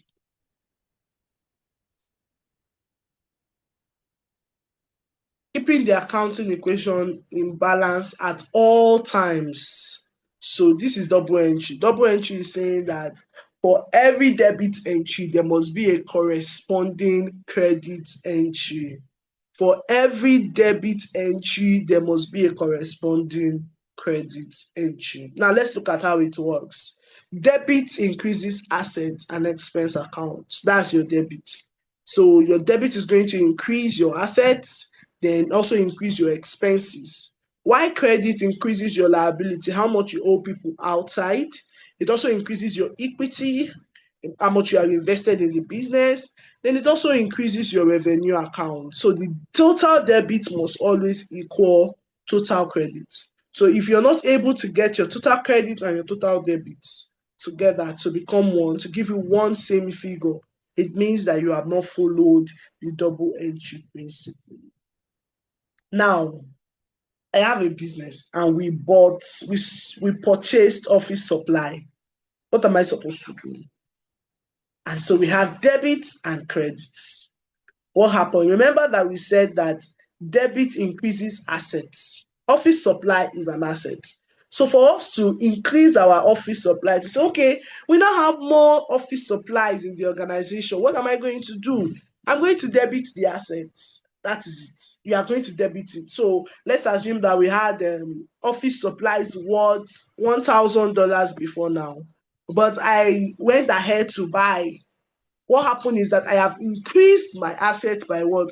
By $500, meaning our office supplies is now 1,500. But now for this case, we have just done what? Increase. We have debited the office supplies by $500. And because I said that accounting is too, there's a verse that says it's two-edged sword, so double, right? So because I said accounting is two-sided, if you are giving to debit, then you must give to credit. The money that you have used to buy the assets did not fall from heaven. It was, even if it was a gift, it's living somewhere. And so it means that we have to record the second leg. That's accounting. That's how accounting is. I hope I'm not talking above your head. That's why I'm going to try as much as possible to make it simple. You have $500 in your account. You have it in your account. So let's say you had $500 in your hand, in your bank account. What happened was that you went to buy office supplies of $500. You have increased your office supplies by how much? By $500. And what happened? Your cash has reduced. So what is that? We have reduced our cash by $500. So you see that it's going to be a single entry. It's going to be very wrong to just record asset has increased by $500. No, assets did not just increase by $500. As your asset was increasing by $500, your cash was reducing by $500. How many of us understand what I just said now? That double entry I just said. Please, if you do, I can go back again because this is actually very critical. That's the only way that you can even understand what it is that accounting is all about. If you do understand what I have just said, please, can you give a thumbs up? No. Do you understand what I have said? Please, you can unmute and speak if you don't understand so that we can be on the same page. Thank you very much, Ma. Please, could you take it again? Thank you. Thank you very much, sir. Thank you. I just needed to be sure. So I'm explaining double entry principle. And I'm saying that for accounting, everything that we do as accounting, everything that we do that is accounting related is based on this principle.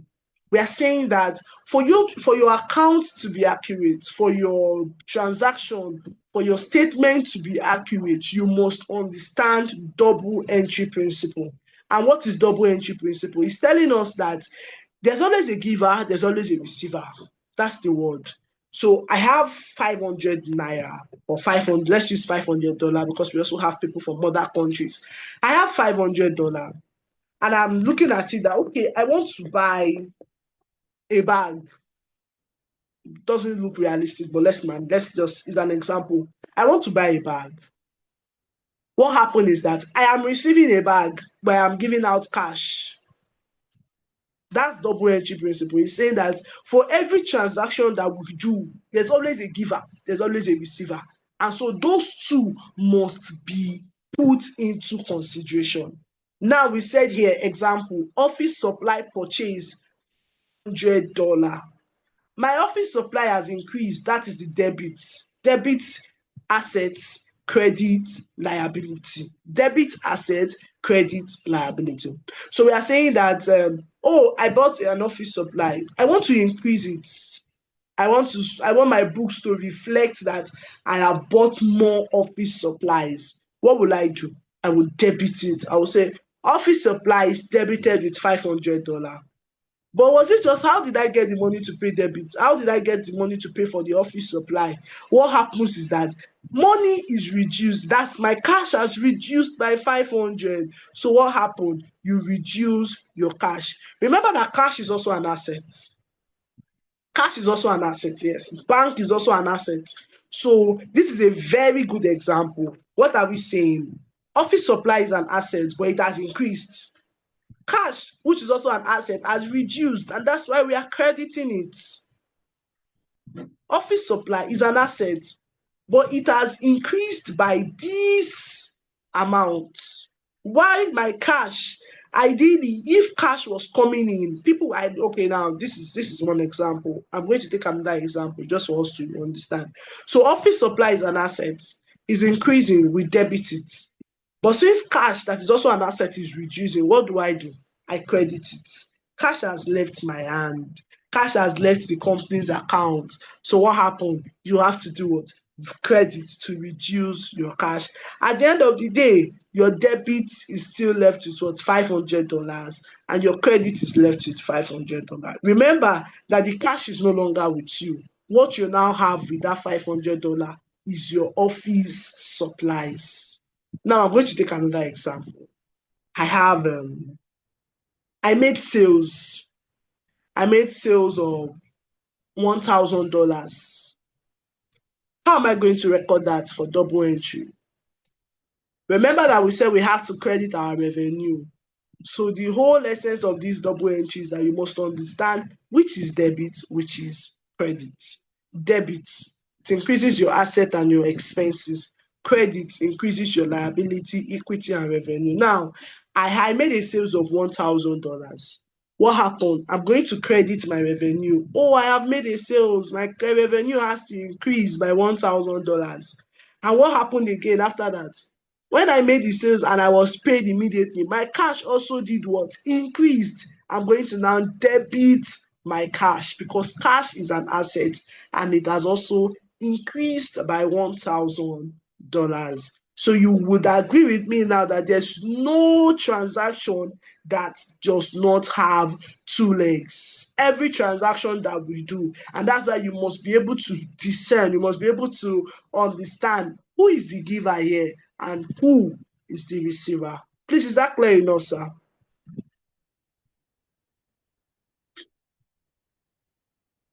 Mr. Rick, is that clear enough?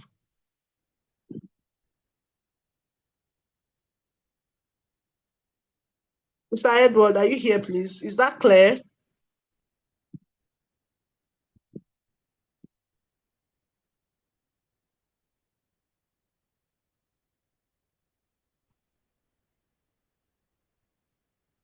All right, thank you. So basic was not easy, oh, okay.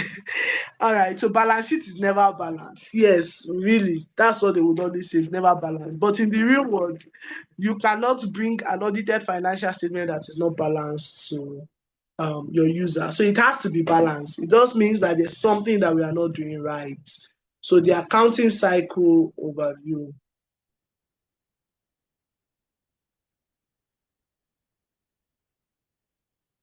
So what's the cycle? It's a repeated, accounting is repeated, like it keeps going around the cycle. Identify the transaction, identify it. What happened? What's the financial event that needs to be recorded? What exactly did we do? Was it revenue? Was it sales? Was it purchases? So now record in journal, chronological entry of all transactions.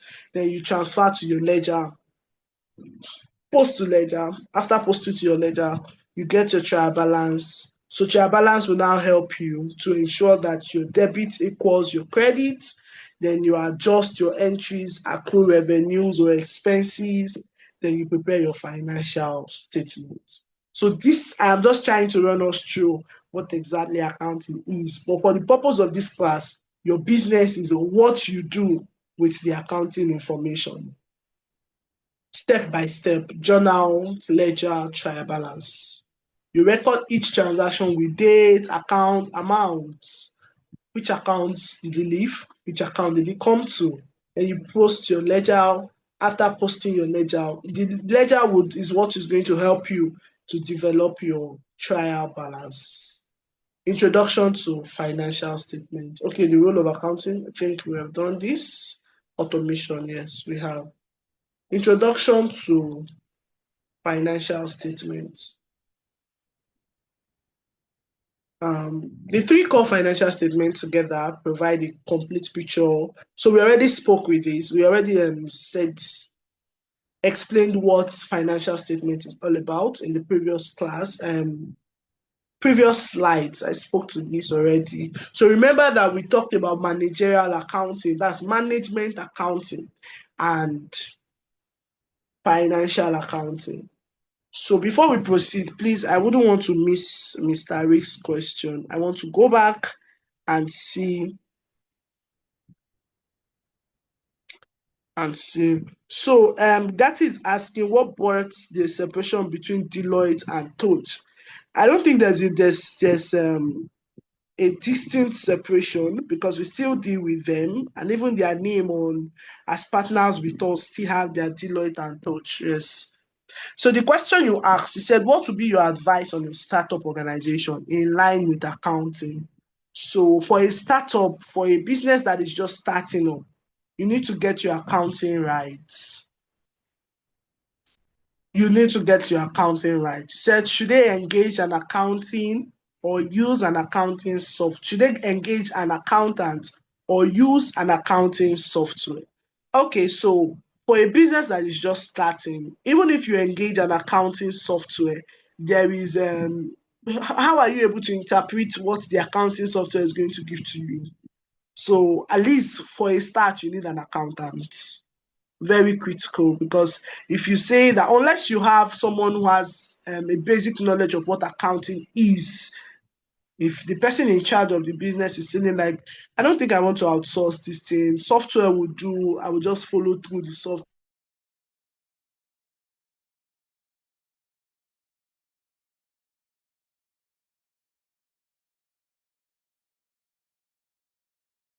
You'll be the one to say, okay, this is the correct ledger to post it into. So if you get the accounting right, trust me, there are a whole lot of organizations that are struggling right now because they didn't get the accounting right from the start. And that's why organizations get to a point, they feel like, oh, we are 5 years old, we are 10 years old, we want to be able to get investors into our business. Investor will ask you, where's your financial statement? And so if your financial statement is not properly done, if it doesn't speak the current state of the organization, it will be a big tussle for the organization. And so my advice would be that you need to get it right. Getting it right now could be engaging an accountant. Yes. And just ensuring that, of course, you still need accounting software. We have organizations that have accountants, but they have accounting software too. Accounting software is just going to make the work of the accountant easy. It's not like it's replacing the work of the accountant completely, because not anybody will come and be able to use the accounting software. Not everybody. So yes, you need it. Of course, some organization will say that even QuickBooks, non-accountants can operate QuickBooks.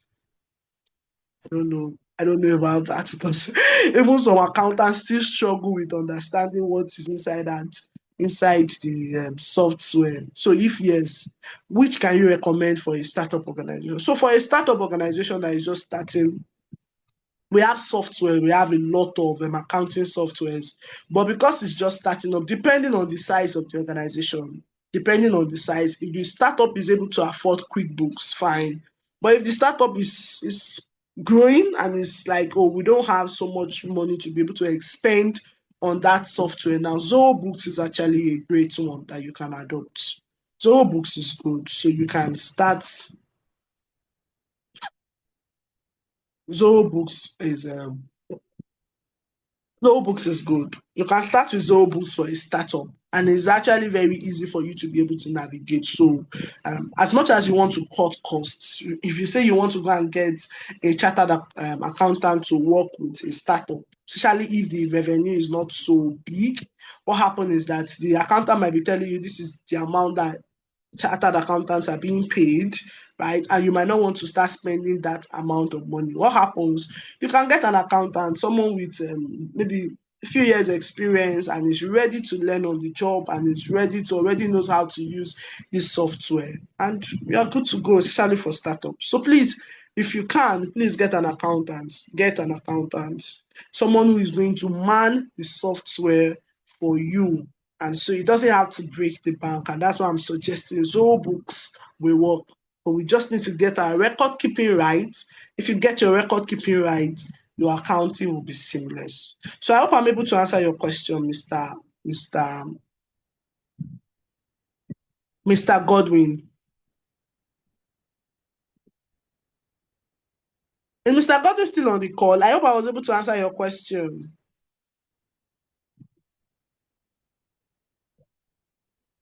Oh, wow. All right, so we move to introduction to financial statement. Remember I said that we had talked Hello, about it. ma'am. Yes, sir. Was I able to Um, answer your question? yeah, but there was one I was going to, the ones you have mentioned, I was coming back to the previous one, that is the double entering principle. I just needed, Okay, yes. clarity. Now, when you said, I appreciate your ability to take it over again, which helped in consolidation for me. Yeah, but I was trying to ask if the the asset was not paid for, but you had maybe by virtue of your relationship with the supplier or vendor, you are able to get it. Mhm. And where would you put that kind of you didn't pay for the asset, but you got it from the vendor? Is it which how do you name it? That's a question I wanted to ask regarding that. Thank you. All right. Thank you very much, sir. So at least your question shows that you're following. Thank you very much. So I'm going to answer that now. So you didn't pay for the assets, but you got the assets. So what it means is that your asset increased. Your asset still increased, right? Your asset increased by, let's say, $1,000. That's what your asset increased. But since you didn't pay for it from your pocket, your money did not, it's still going to be credit. Remember that for every transaction, there's a debit, there's a credit. So now the credit entry would be that you are owing. That's where you now credit your what's it called now? Your creditor, the person you are owing. Let's say Okay, that it's a okay. vendor. Yes, so you have to credit it. So it shows that I am owing this vendor this amount of money. As much as my asset has increased, I still have this obligation to pay this so amount of money out when I get the money. Is that clear enough, sir? Very clear. So it sits on the liability Yes, and you liability didn't side, want which is to. also on your credit side. Yes. Okay, okay. Yes. Thank you very much. Thank you. You're welcome. All right, sir. Thank you very much. So it shows that we are all following. And we'll move to the next slide. I'm going to run at this point. So, introduction to financial statements. We said that when I was talking about, when I spoke about financial reporting and managerial reporting, remember I said that managerial reporting is internal, it's for internal users, it's for the managers to be able to make decisions. But at some point, I had to clarify that it's not just that because we are saying that managers are the only management accounting is what we need. I prepare management accounting on a monthly basis. I also prepare the balance sheet. I also prepare the income statement so that at the end of the month, managers would also make a decision based on the profit that was declared for the month. So now look at the financial statement. We have 5, but for the purpose of this class, that's component of financial statement. Components. These are components of financial statements, right? For the purpose of this class, we are limiting it to these 3. And the first one is balance sheet, which is called the statement of financial position. It's telling you the position that the organization is. What is the financial position? Where is this organization when it comes to their assets? Where is this organization when it comes to their liabilities? Where is this organization when it comes to their equity? So it's a snapshot of assets, liabilities, and equity at a specific point in time. Now, the next one is income statement. It's telling you, oh, this is the sales I made. I made 1,000 naira, $1,000 revenue, and my direct expense was $200, which left me with $800 gross profit. After incurring all my operational expenses, I came down to $300. All these that I have said is what you will find on the income statement, which is called the statement of profit or loss. That is what you'll find in the income statement. Then cash flow statement, it tracks your cash inflow and outflow. And so for cash flow statement, it's saying that, oh, how did we spend the money? How did the money come in? So cash flow statement divides it into 3 categories. So we are tracking our cash inflow, we are tracking our cash outflow. Remember, cash flow, we are saying that cash flow, how is the money coming in and out? Cash inflow is what is coming in. Cash outflow is what is going out. So, and we need to track it based on 3 categories. And the 3 categories are operating activities, investing activities, and financing activities. So these are components of financial statements. The balance sheets, I said that it has to do with your assets. Remember that your asset is what belongs to the organization. Your current, we have current assets and non-current assets. Current asset has to do with your cash. When we're talking about current assets, we are saying that the asset that is able to turn into cash quickly compared to non-current assets. Non-current assets is usually not, would say that we are going to be holding it for more than a year. Non-current asset, that's where you have your fixed asset, you have your generator, you have your plants and machineries, you have your furnitures and fittings, you have your, name them, that's what it is, those tangible assets that you can hold, those physical assets. Then your non-current assets is where you have your cash. That's where you have what you have in your bank. That's where you have your receivables. How much money are we expecting to come in? That's current assets. And especially for manufacturing business, it will be your inventory. How much stock do we have? How much goods do we have unsold? Right? So it means that your inventory, you have the ability to be able to turn your inventory into cash within the space of 1 year. That is why it is called current. But non-current is something that you have bought that is supposed to stay with the organization for more than a year. So any asset that I am spending money on with the hope that this asset is going to be with me like this for more than a year is called non-current assets. Liabilities, how much do I owe them? When you say your current liabilities, we call them payables. Your current liabilities, the monies that I have to pay within 1 year, 6 months, do I have to repay this money? Is the vendor, just like Mr. Godwin asked, that particular money that he said, okay, we bought an asset, but we have not paid. So because you have not paid, it's an account payable and it's a current liability because you are expected to repay that money within 1 year. You are expected to pay, you need to pay the money before 3 months, 6 months, 9 months, or 1 year, depending on the agreement you have with the vendor. That's a current liability. But now when we are talking about non-current liability, we are talking about long-term liability. You have your loans that you get from the bank. If you get a loan from the bank and usually to say, okay, this is the interest is 5% and you have to repay your principal at the end of 3 years. That is not a current liability because you still have a long time to be able to pay that loan. So equity, your share capital, your retained earnings, your profit that you did not, that was reinvested back into the business. So I made profit from last year. If I was a listed company, if I had a listed company, right, after paying my dividend from the profit that was declared from last year, how much money did I put back into the business? That is retained earnings. So retained earnings is your profit that was plowed back into the organization, that was plowed back into the business, and other reserves. Oh, I have reserves. I've kept this money here. I don't want to touch it. That's your equity. Or it could be your revaluation reserves. So let's run.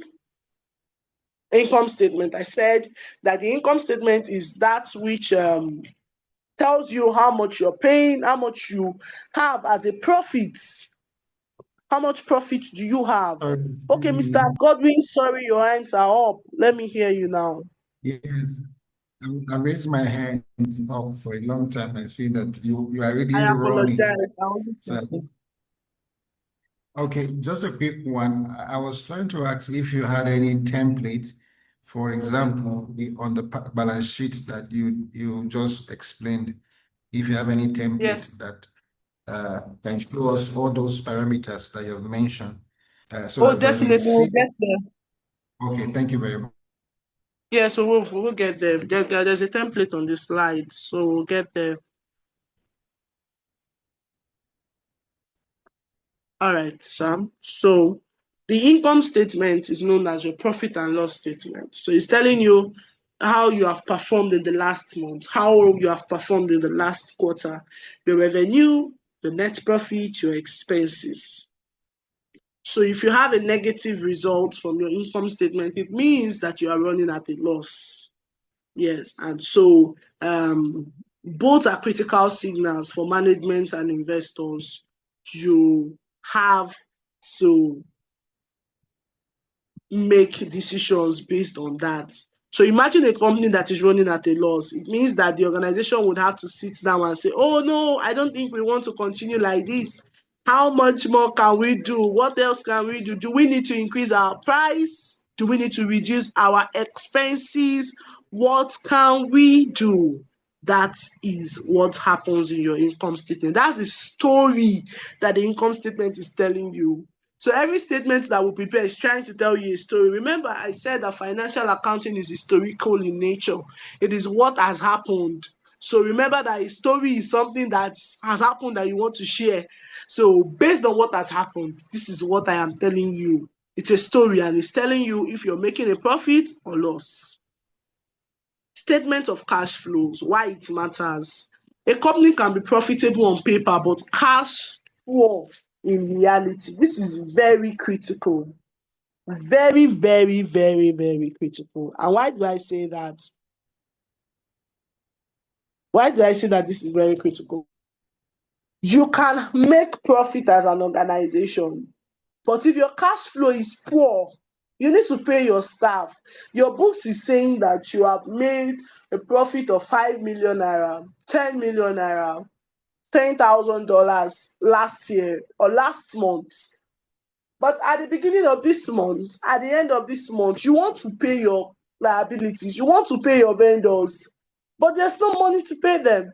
So even management will tell you, where is all the money? I remember that I think years back when I just got a new engagement and all that, and my boss would say, "Oh, we made a lot of profit, but where is the money? Like, it's not seated in the bank account." So what it means is that your receivables are increasing. People are owing you money. You are not following up with payment. You are rendering services without ensuring that you are getting paid as at when you are supposed to get paid, and that is the essence of cash flow.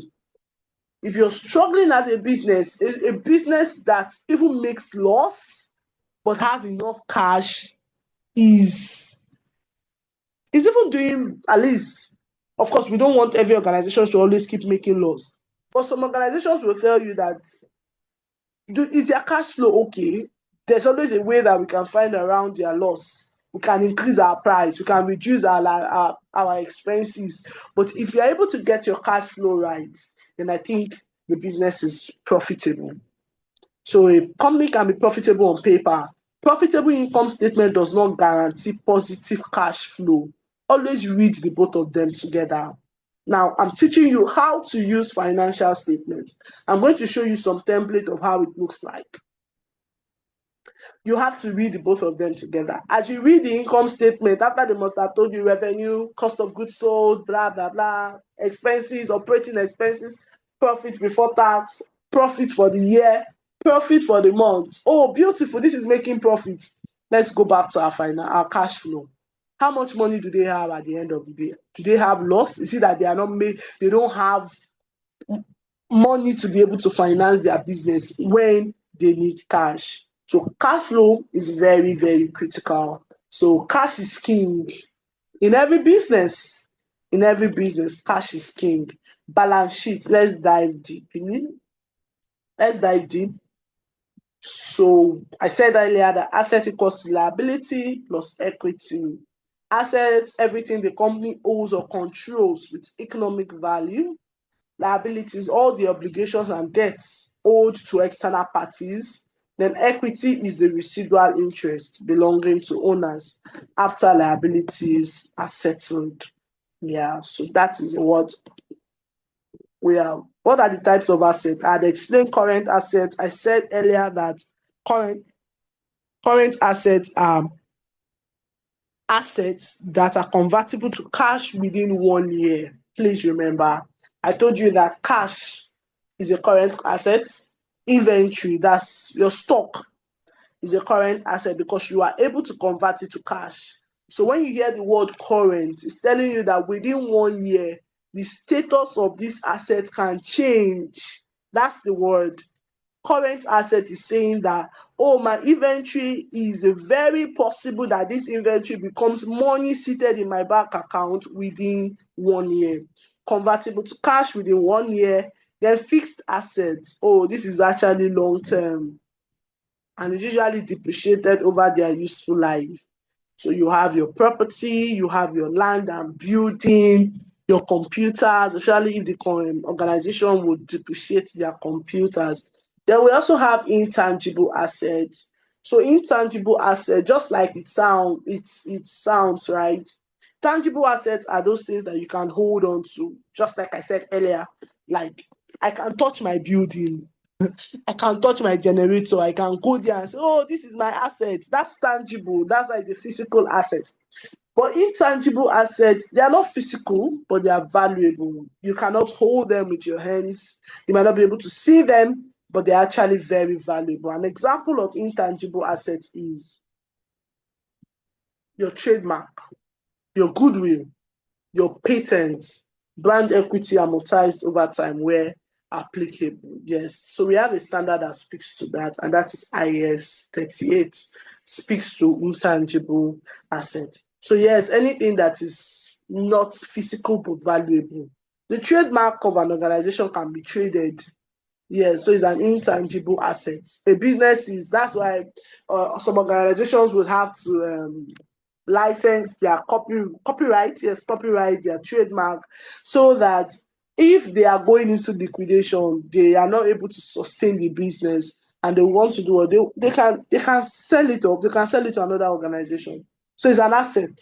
It's an asset. It's just that it's not tangible. You can't hold it. So types of liabilities, I had explained this earlier. I said current liabilities is due, payable, is payable within 12 months. Then long term, beyond 1 year. That's where you have your long-term loans, the pension obligation.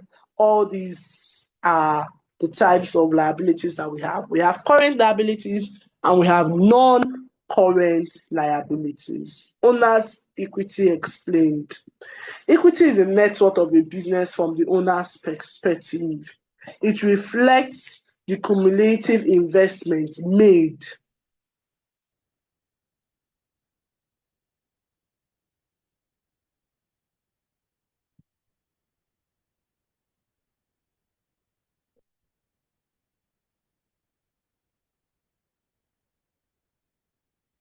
I want to be sure you can see. I'm using two devices. So equity is the net worth of a business from the owner's perspective. It reflects the cumulative investment made and the profit retained within the firm.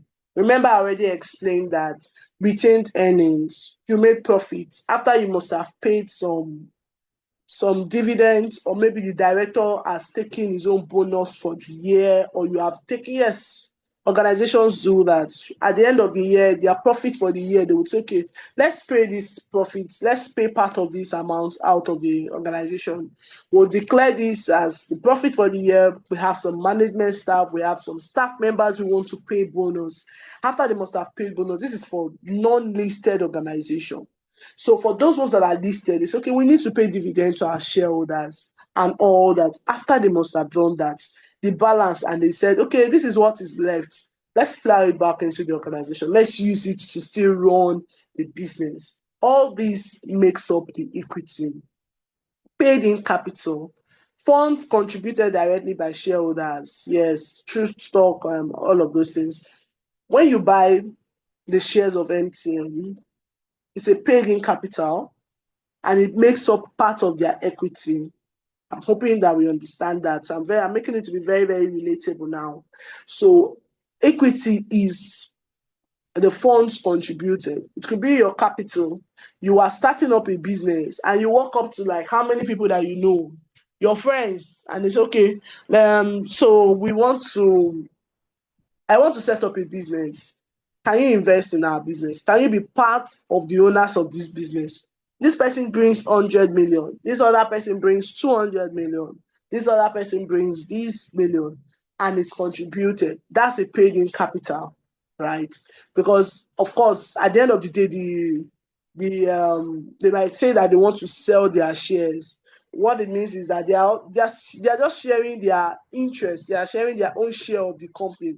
Another person is willing to also get it, to buy it. So paid in capital, funds contributed directly by shareholders, through stock issuance, retained earnings, I've explained that. Then treasury stock, buyback, reduce equity. Yes. So unrealized gains and losses not yet on the income statement. So yes, accumulated comprehensive income. So when we're talking about comprehensive income, we're saying that the incomes that are not declared on your income statement, that are not declared on your statement of profit or loss, is not part of the trading of the business. It's not part of the trading of the business.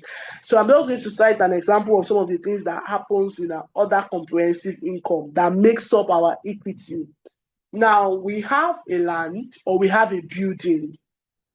And that building, we said, as at the point where when we started business, the building was worth 50 million. But after like 3-4 years, you now decide to get a valuer to come and revalue the building. Because you just feel like, I think this building is no longer 200 million. Let them come and revalue the building for us. Unfortunately, of course, because we know that things will always appreciate, or even your land, it used to be 100 million, but by the time the valuer comes in and takes in the stock and value the company, it comes back to say that, oh, your business is no longer worth 100 million. It's now worth 150 million. So the 50 million, remember that before the valuation was done, you had already recorded that your building is how much? Is worth 100 million naira. That's what you recorded. That, oh, my building is worth 100 million. And that's what you put as your assets. But now the valuer comes in and say that, no, it's no longer 100 million. It's now 150 million. You know, oh, that's an additional income for the organization. So where will the valuation surplus go? The revaluation surplus goes into your other comprehensive income. That's why it's called other comprehensive income, because this income is not what you get based on your trading activities. It's not what you get based on your buying and selling. The main reason why the business was established. So that is why we put it in the ordinary other comprehensive income. Now, this is what the balance sheet looks like. I hope you can see my screen. So this is what the balance sheet looks like. Delicious deserts. So this is what the balance sheet looks like. It starts with assets. And when it starts with assets, balance sheet for delicious desserts. That's the heading of the balance sheet as of December 31st. This is the financial position of the business as at that day. The current assets, remember I said that current assets are those things that we can convert within 1 year. You have your cash, you have your marketable securities, something that you can sell within 1 year. Your account receivable is $45 and you are lessening allowance for doubtful account. This is provision. So this is appearing here because you are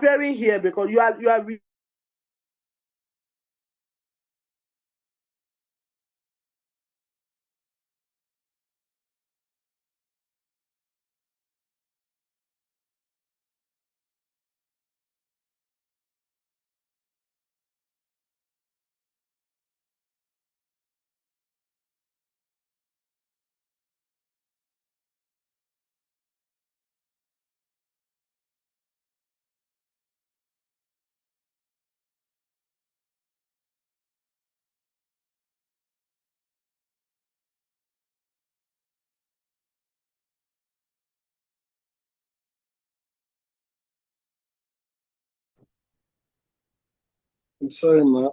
I can no longer hear you. Don't know if it's a general experience or a personal experience.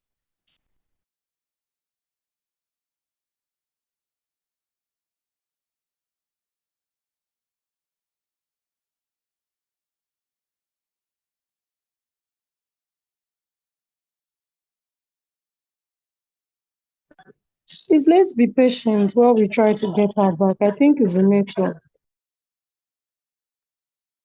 Okay, thank you, ma.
Please kindly be patient.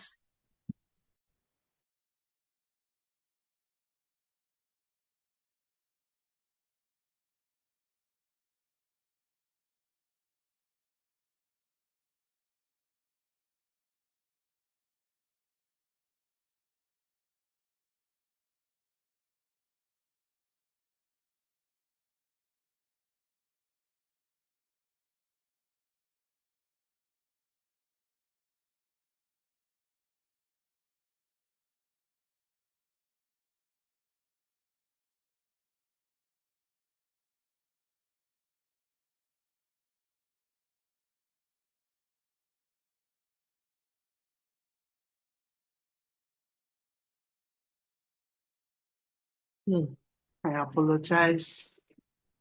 These are the things that we don't have control over. I sincerely apologize, please. So I'm going to share my screen. Yeah, we lost you at some point. Yes, I also noticed that I was lost already. So please, I'm trying to. You have found me now, so I'm joining now. I apologize. I've joined already, so I want to share my screen now.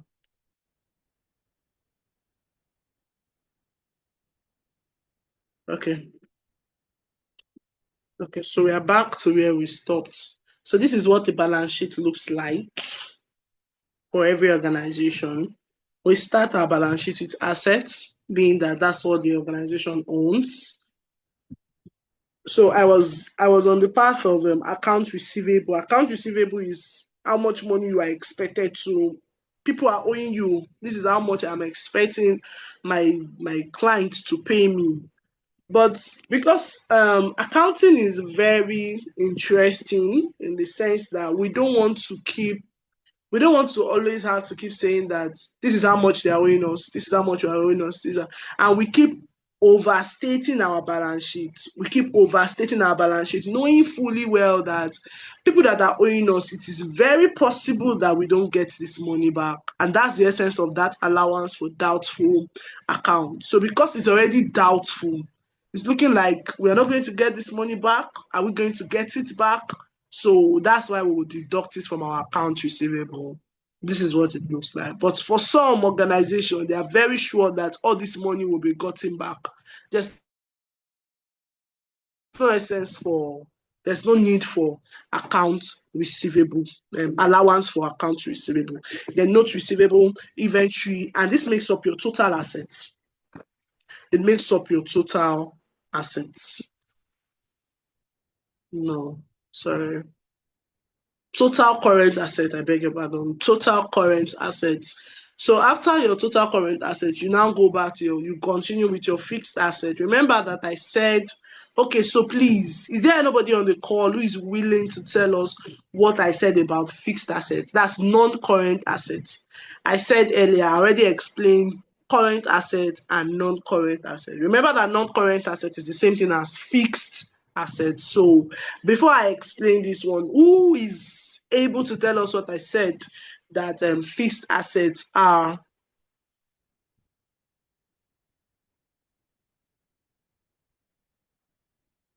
Okay, Mr. John, are you able to help us? What exactly is fixed assets, or what are non-current assets?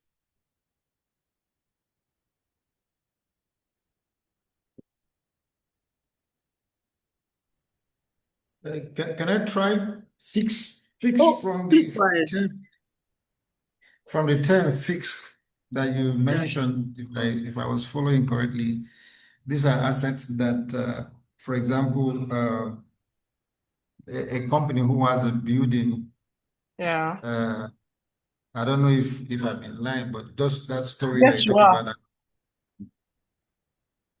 Say again. I said you are. You are in line. You are in line. So the company's asset can be, for example, at the time that they purchased that facility or that building was probably 2020, and at that time it was valued at 100 million, and probably at 2025 it is now reevaluated, and then they said, oh, we have actually appreciated.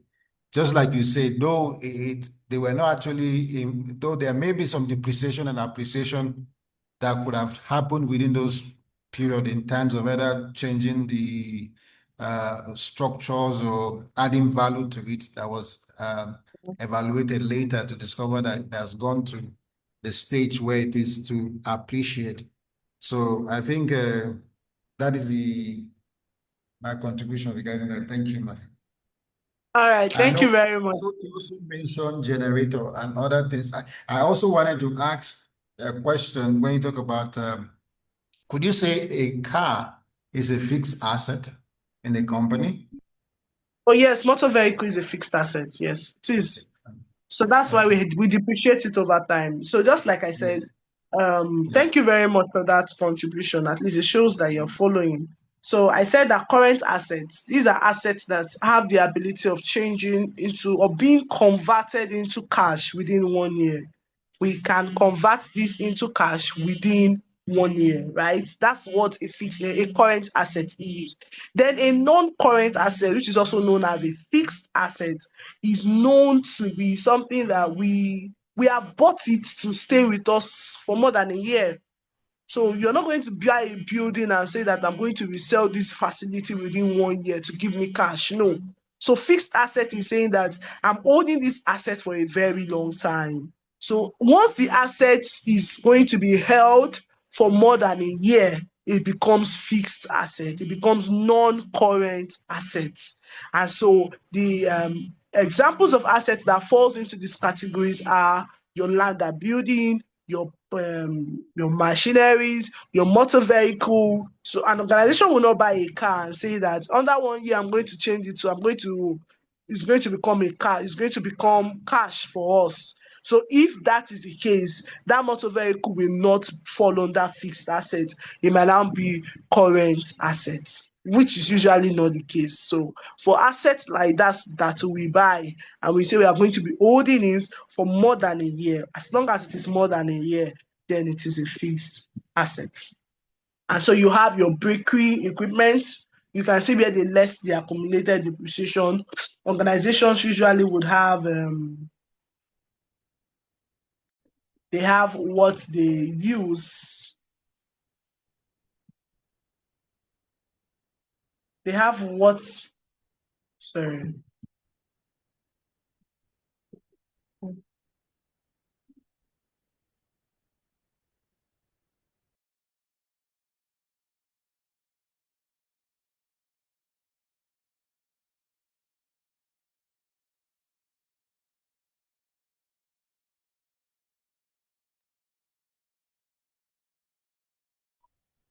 Yes, so we're here. Okay. So we have the fixed asset, which is bakery equipment. We are using this as an example. And so for every asset, you have to list the accumulated depreciation. These are the accumulated depreciation. Over the years, they've depreciated the assets and they've said, okay, this is how much depreciation that has been carried out, or this is how much depreciation has been done on the bakery equipment. So we need to reduce it. When we less it from the amount that is the cost of the bakery equipment, it gives us the current amount. Accountants usually say it's the carrying amount, the net book value of the amount. So what happens is that the depreciation reduces the cost of the asset on your balance sheet. It reduces, and the depreciation is usually expensed in the income statement. That's the statement of profit or loss. Furniture and fittings, intangible assets, all these are total assets that we have, total assets at the end of the day. And now we move on to the next one.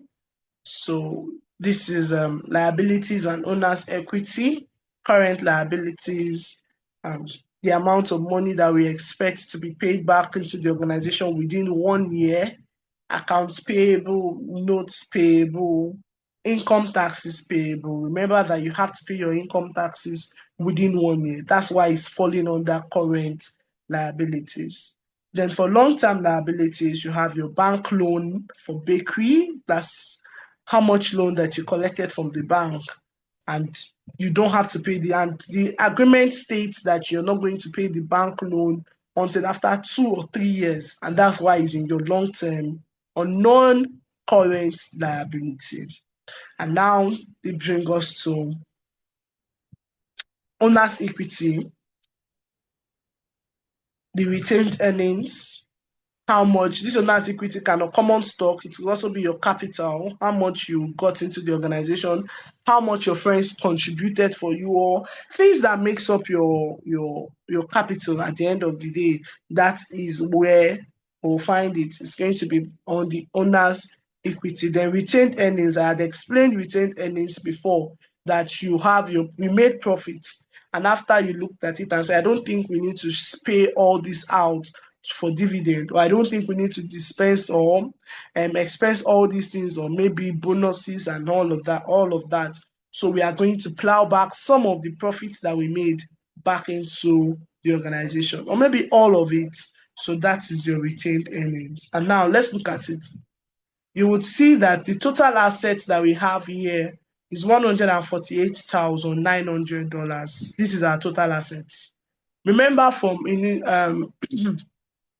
I already said that the accounting equation that we use, excuse me, in accounting is that assets must be equal to equity plus liability. So your liability added to your equity must give you your assets. And now the total assets that we have here says $148,900.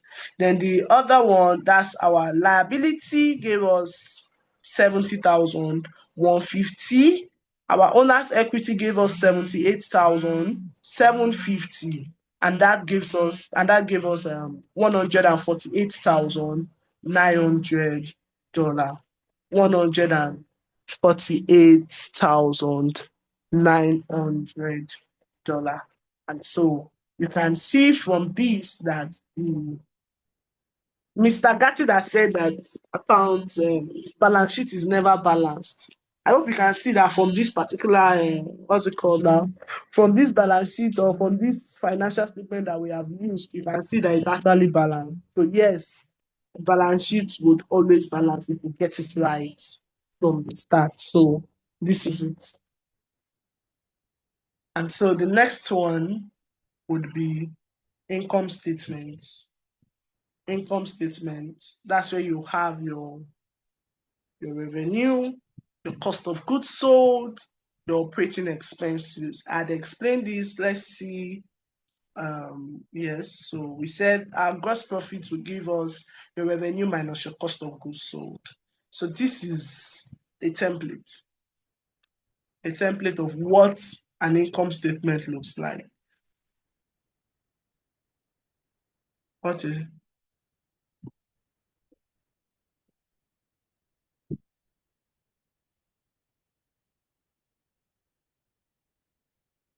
This is what an income statement looks like. We start with our revenue. That's your sales. How much sales did you make? So this template is very comprehensive enough and very realistic, because most times we would always give discounts, right? We always give discounts to our customers. But without the discount, this is how much sales we are expecting. We're expecting that we're going to make sales of $275,000. But what happened? We had our sales discount, or maybe some people returned the goods, or we made allowances. Some people returned the goods. They actually said, okay, as at the time you delivered these goods, they became bad and we don't want it any longer. You now do what? You returned it. What happened is you have to less it. You have to reduce it from the amount, very small. Oh, I'm sorry. Is this better? Is this better? I don't know if it's the system or the software I'm using. If once I put it on presentation mode, it doesn't even show anything again. That's why I've not been able to. Once I place it on presentation mode, and the whole thing just goes blank. That was the issue we had at the beginning of the class. So gross sales, 275,000. After you must have deducted your discount and some of the deductions, it gives us our net sales of $270,500. Now, cost of goods sold. Cost of goods sold. How do we compute our cost of goods sold? We compute our cost of goods sold by how much inventory do we have at the beginning of the year. That's how much inventory do we have at the beginning of the year. We want to get how much goods was sold. How much exactly did we sell? So at the beginning of the year, we had our opening inventory to be 18,000. This is the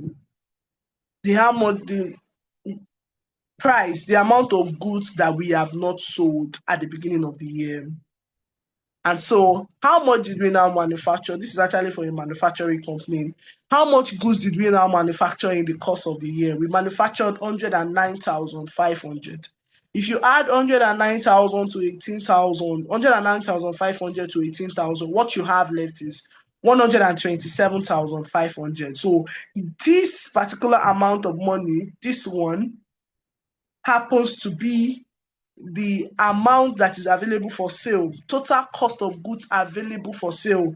So what I had before, what I had at the beginning of the year, and what I produced in course of the year. That means if sales is good, if people come up to buy, this is how much I'm able to sell at the in course of the year. So cost of goods available for sale. But at the end of the year, you are not able to sell everything that you had available.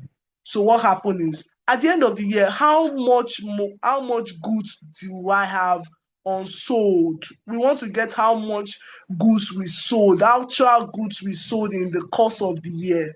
You start with your opening inventory. How much do I have of my stock that I did not sell from the previous year? How much did I now manufacture? Cost of goods that I manufacture, cost of goods bought, cost of goods purchased. I added it to what I had at the beginning of the year, and it gave me the cost of goods available to be sold. But fortunately or unfortunately, at the end of the year, I couldn't sell all the goods I had available. I'm going to reduce the amount of goods that was left to give me the actual amount that I sold. So it is your cost of goods sold that you are going to remove from your net sales, and which is going to give you your gross profits. And so when you reduce 112,500 from 270,500, it gives you $158,000. That's your gross profit.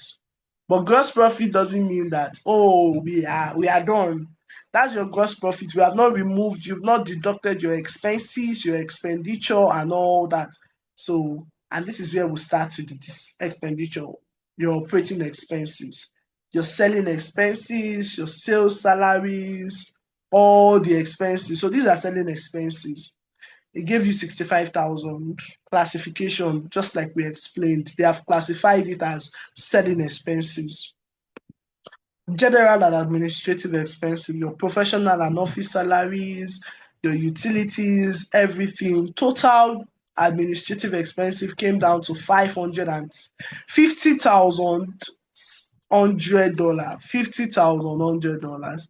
So, and what happened at the end of the year? These are the total operating expenses, 115,100. What do?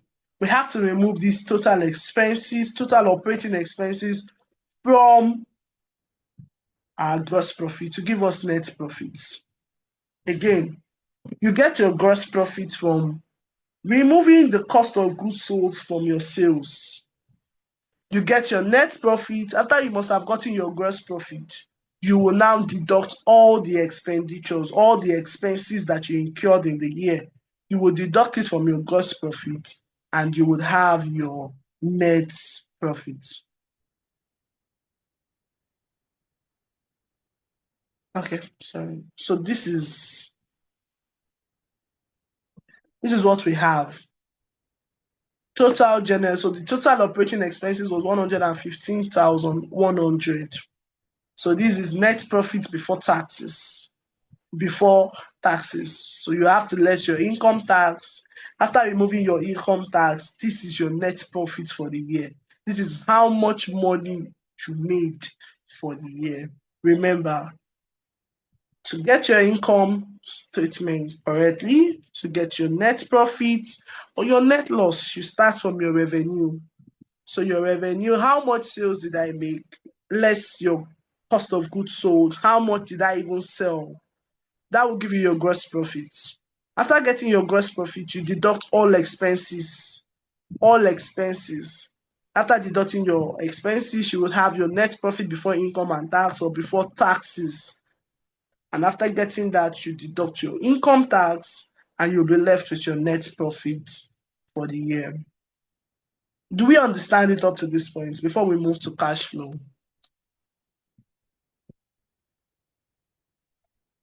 Please, do we understand it up to this point?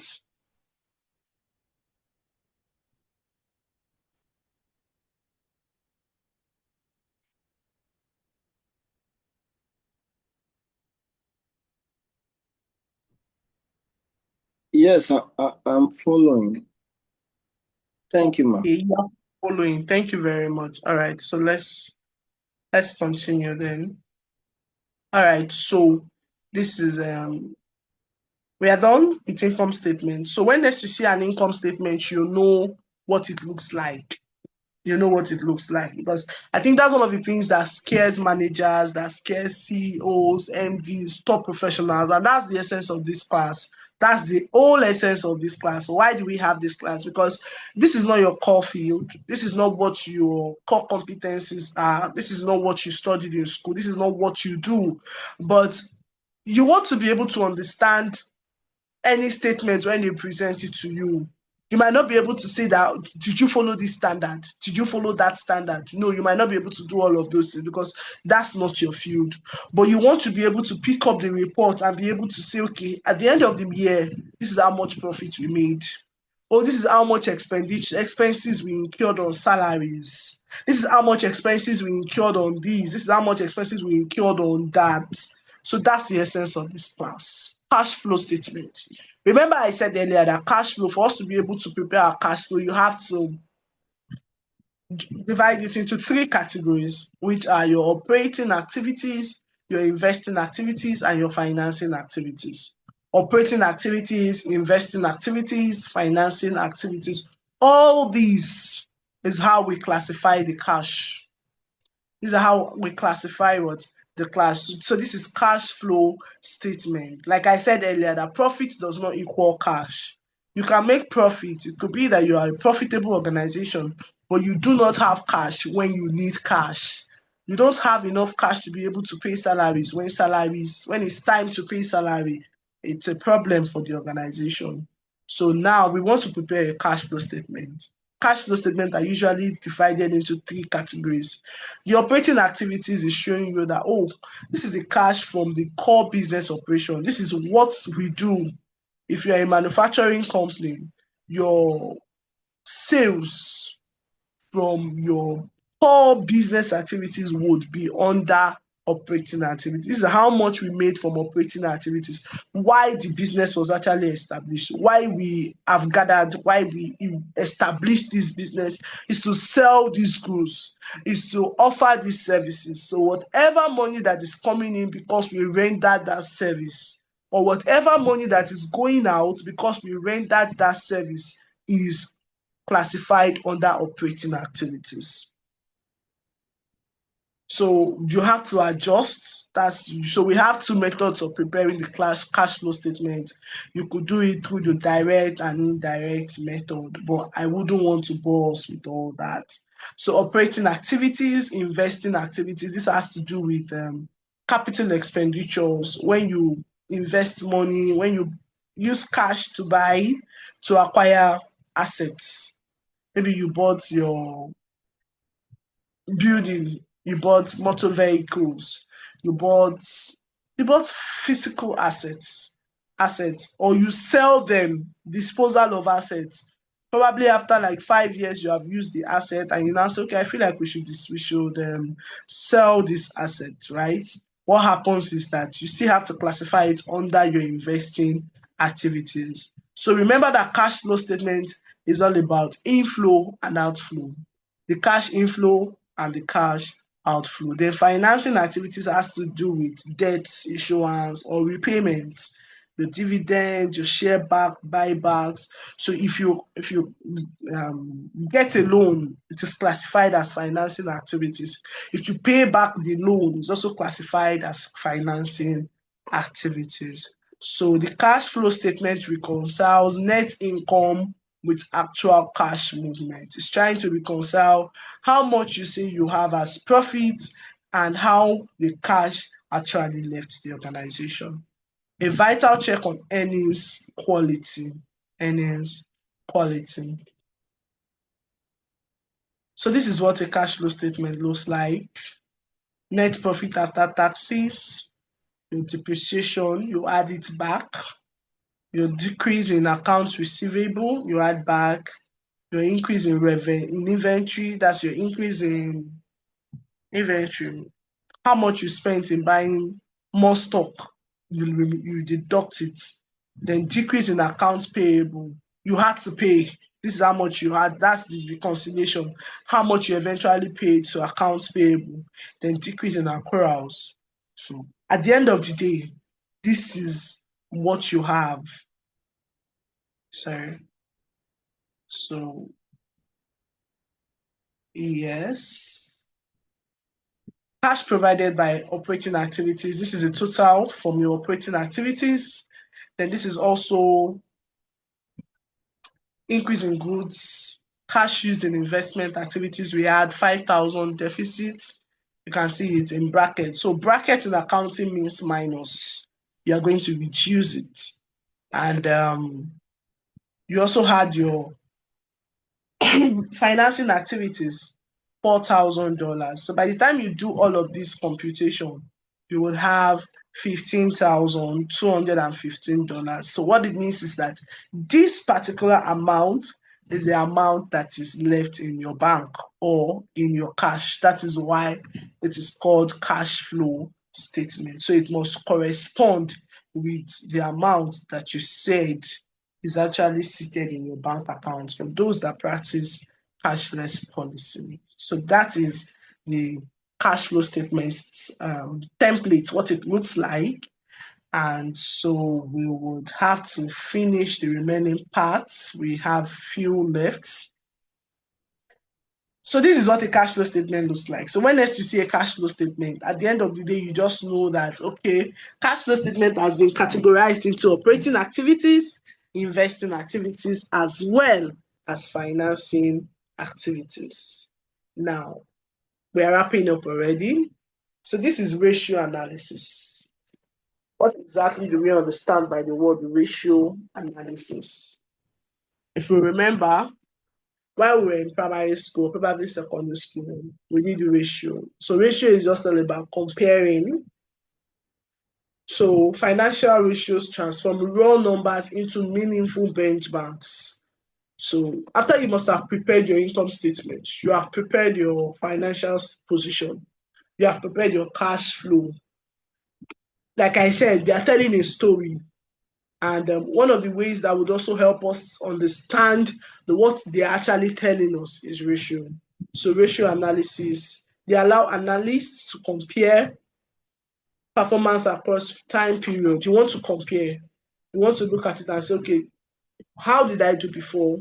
Where am I now? What exactly changed? So that's what ratio analysis does. Comparison across companies of different sizes, yes.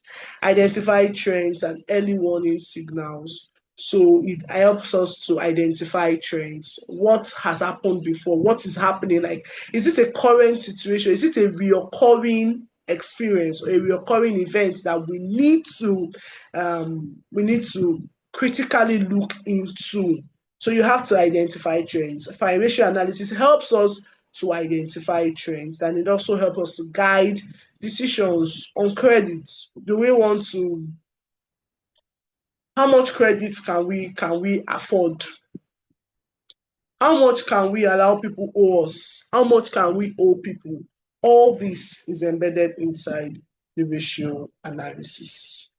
So there are types of ratio analysis. You have the liquidity ratios, you have the profitability ratio, you have the debt or leverage ratio. So what does liquidity ratio does? It helps you to see how well you are able to meet your short-term obligation, how well you are able to, how liquid you are, like how much cash do you have when you need it? Yes. How much cash do you have when you need it? And so for us to be able to compute our liquidity ratio, we have, I think, two formulas. Yes. You have your current ratio, you have your quick ratio. Current ratio, you are dividing your current assets over your current liabilities. You're dividing your current assets over your current liabilities. Now, let's go back to the statement of financial position that we did.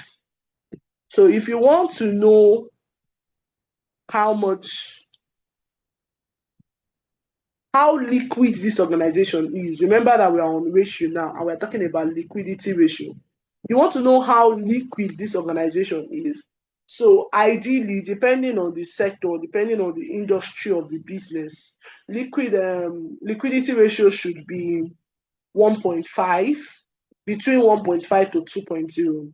So if your liquidity ratio is 1, it's telling you that there's a problem, that you need to your liquidity is tight, so you don't have so much cash to be able to meet your obligation when you want to, especially for short-term obligation. Remember that current assets, current liabilities are those that are able to be converted within 1 year. So current asset, I said that it's an asset that can be converted within 1 year into cash. While current liabilities are the obligations that you need to pay within 1 year. Now we are looking at it and we are saying that that's a short term. 1 year is actually short term for business that have going concern. So you want to look at your liquidity ratio. You are saying we are going to divide our current assets over our current liability. Now, the total current asset for this organization, Delicious Desert, is 83,200. That's the total current assets. So we need to be very practical when we're talking about ratio, because most times it's not just saying that, oh, this is what it is. What exactly is this telling us? What do we do? And now we go to our current liabilities, sorry. Our current liabilities is total current liability is 60,150. So for the purpose of this class, I want to be sure that we are all together. Remember that we are on ratio already, and we are looking at liquidity ratio. And so our current assets from the templates that we used earlier says that the total current assets was how much? It was 83,200. And the current liability was 60,150. So is there anybody that can quickly do that calculation for us so that we can move? So somebody should just help us divide 83,200 by 60,150.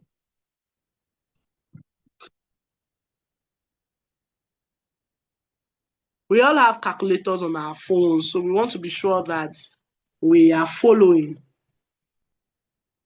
83,200 divided by 60,150.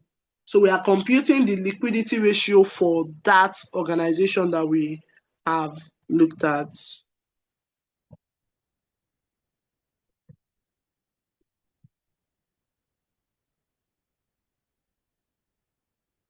Do we have anyone that has calculator that wants to do that for us?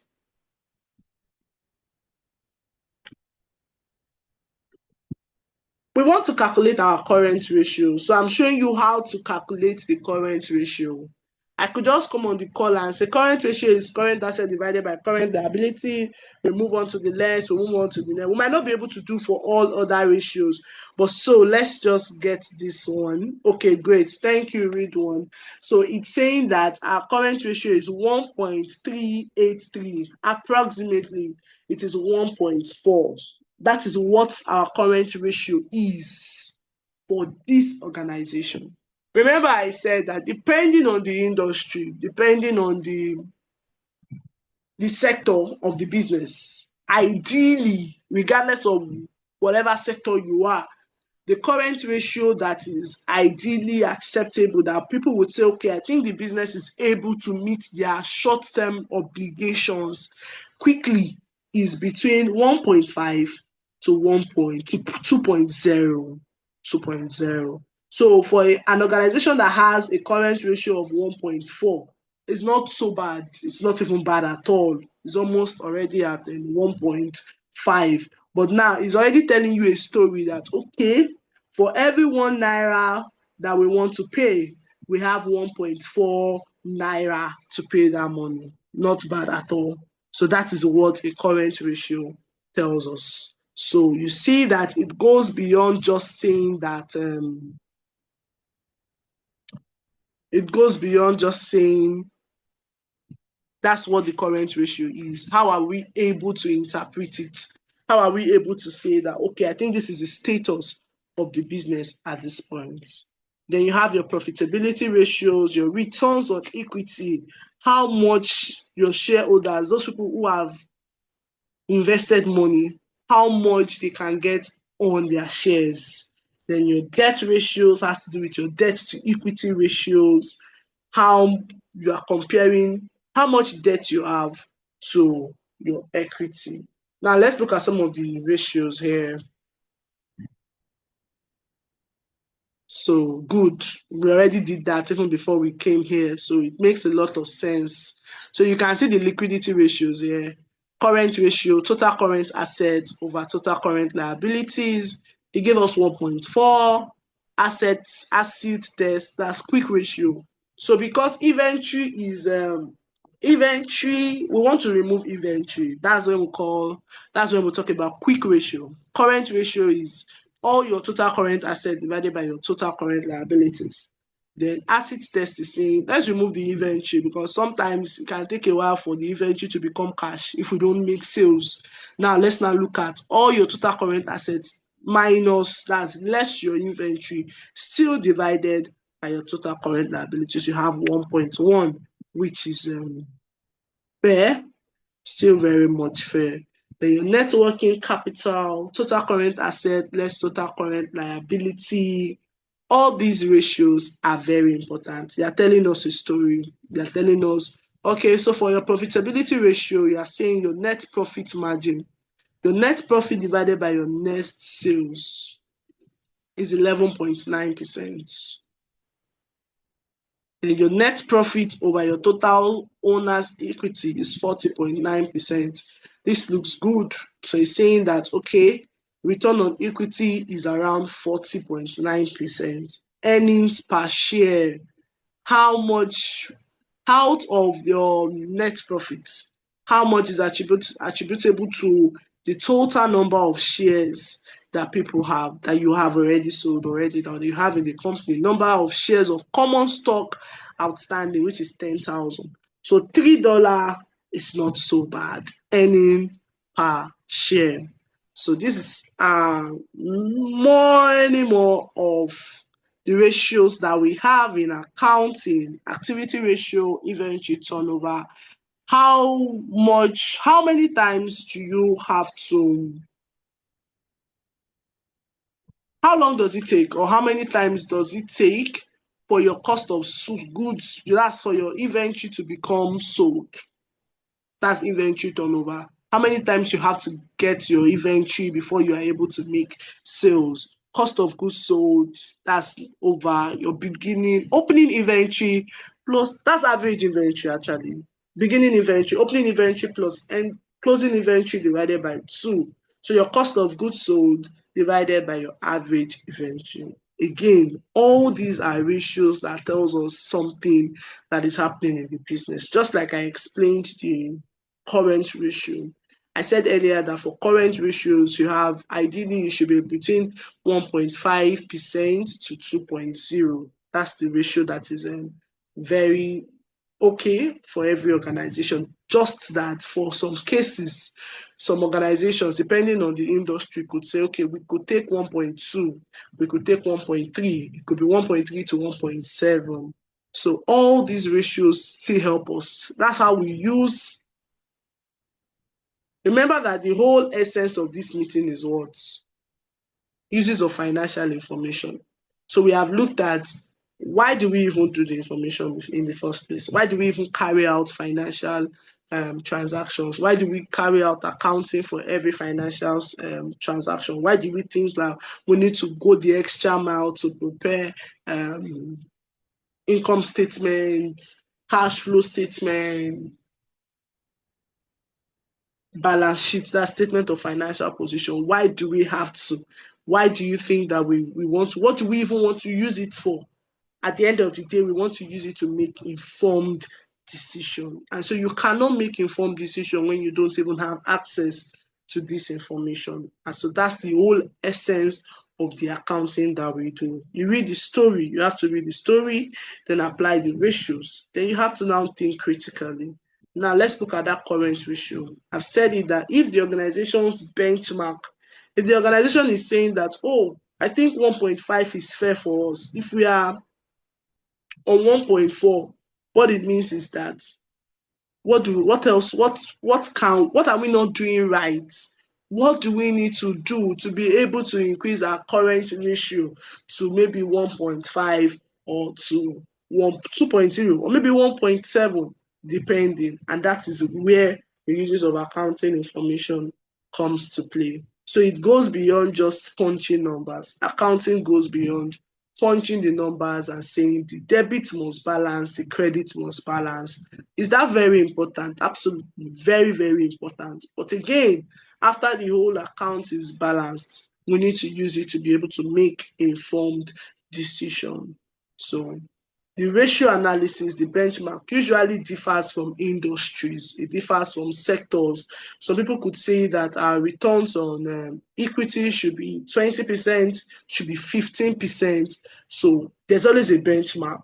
So when you know the benchmark for the organization or for the industry that you currently are in, it will now guide you to be able to make informed decision. So now you need to think critically. Always compare across time, competitors and industry norms.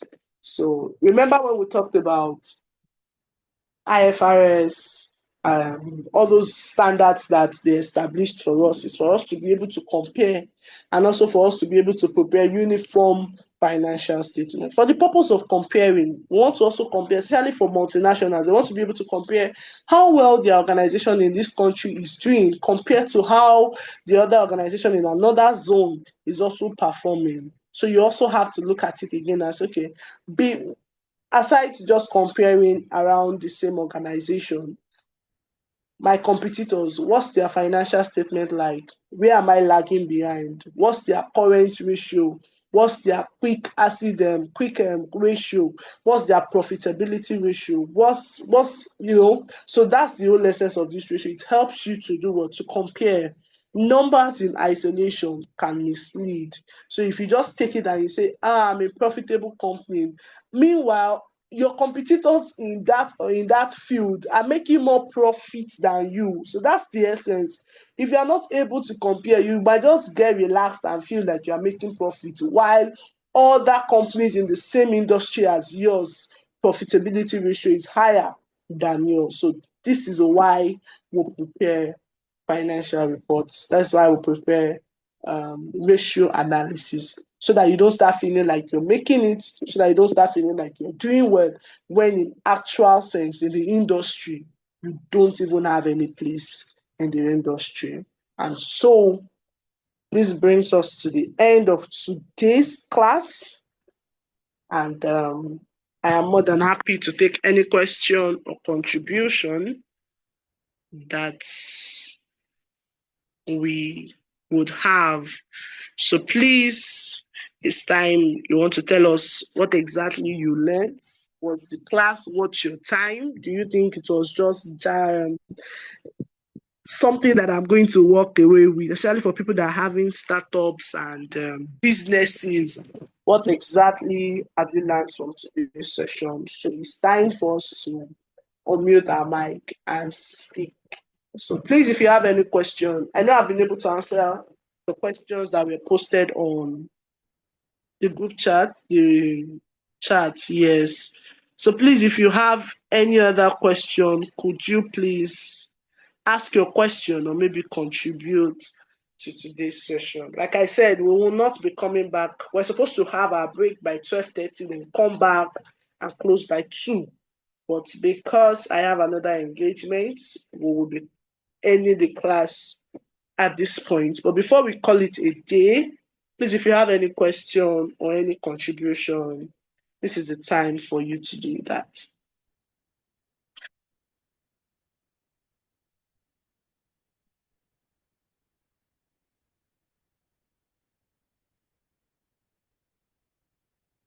So are you trying to say that, okay, yes, please go for it, Gatti.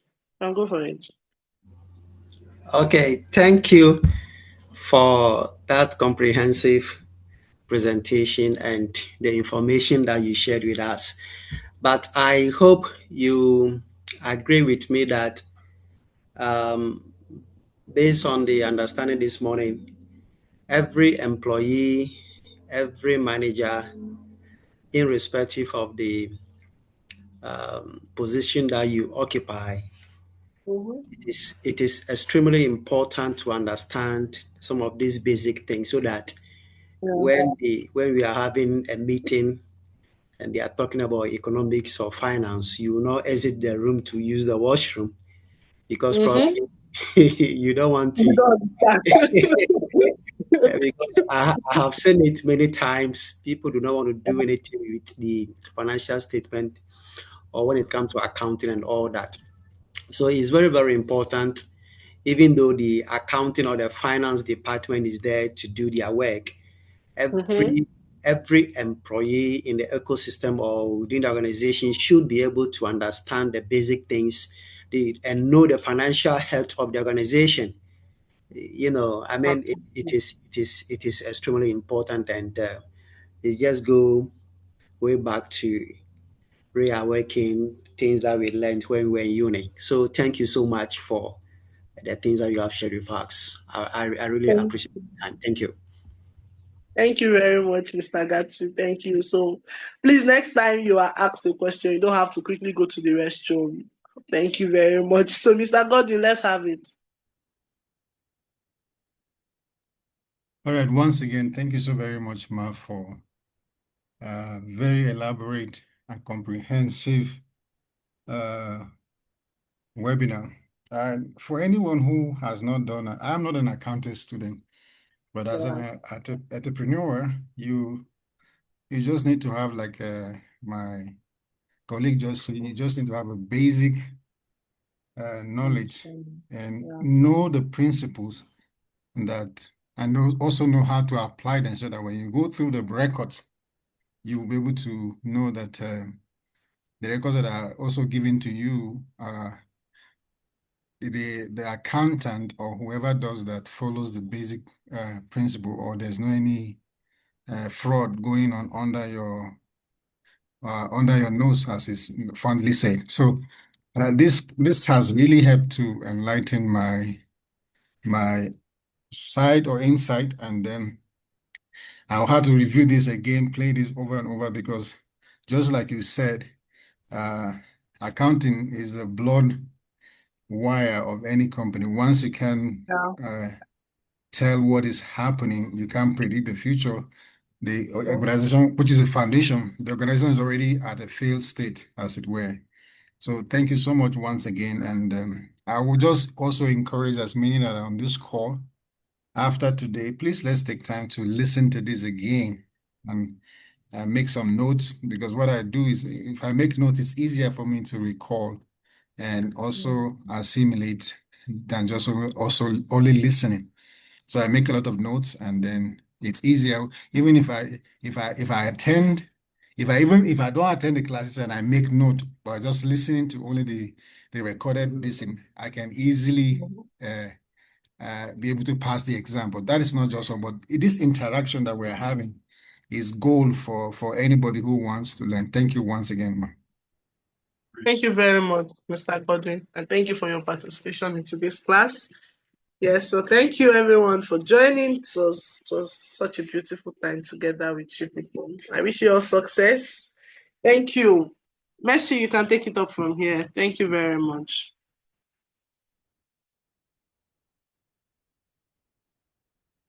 Thank you so much, Mrs. Esther. Mrs. Mercy network is unstable for now, so I'll be the one to round up the class. Thank you so much, everybody. Thank you, Mrs. Esther. Please, let's appreciate Mrs. Esther for today's class. And please don't let us forget that our test is still going on. Please, let's stick to the attendance form.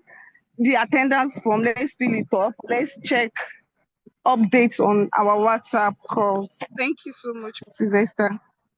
Please, let's enjoy the rest of our weekend.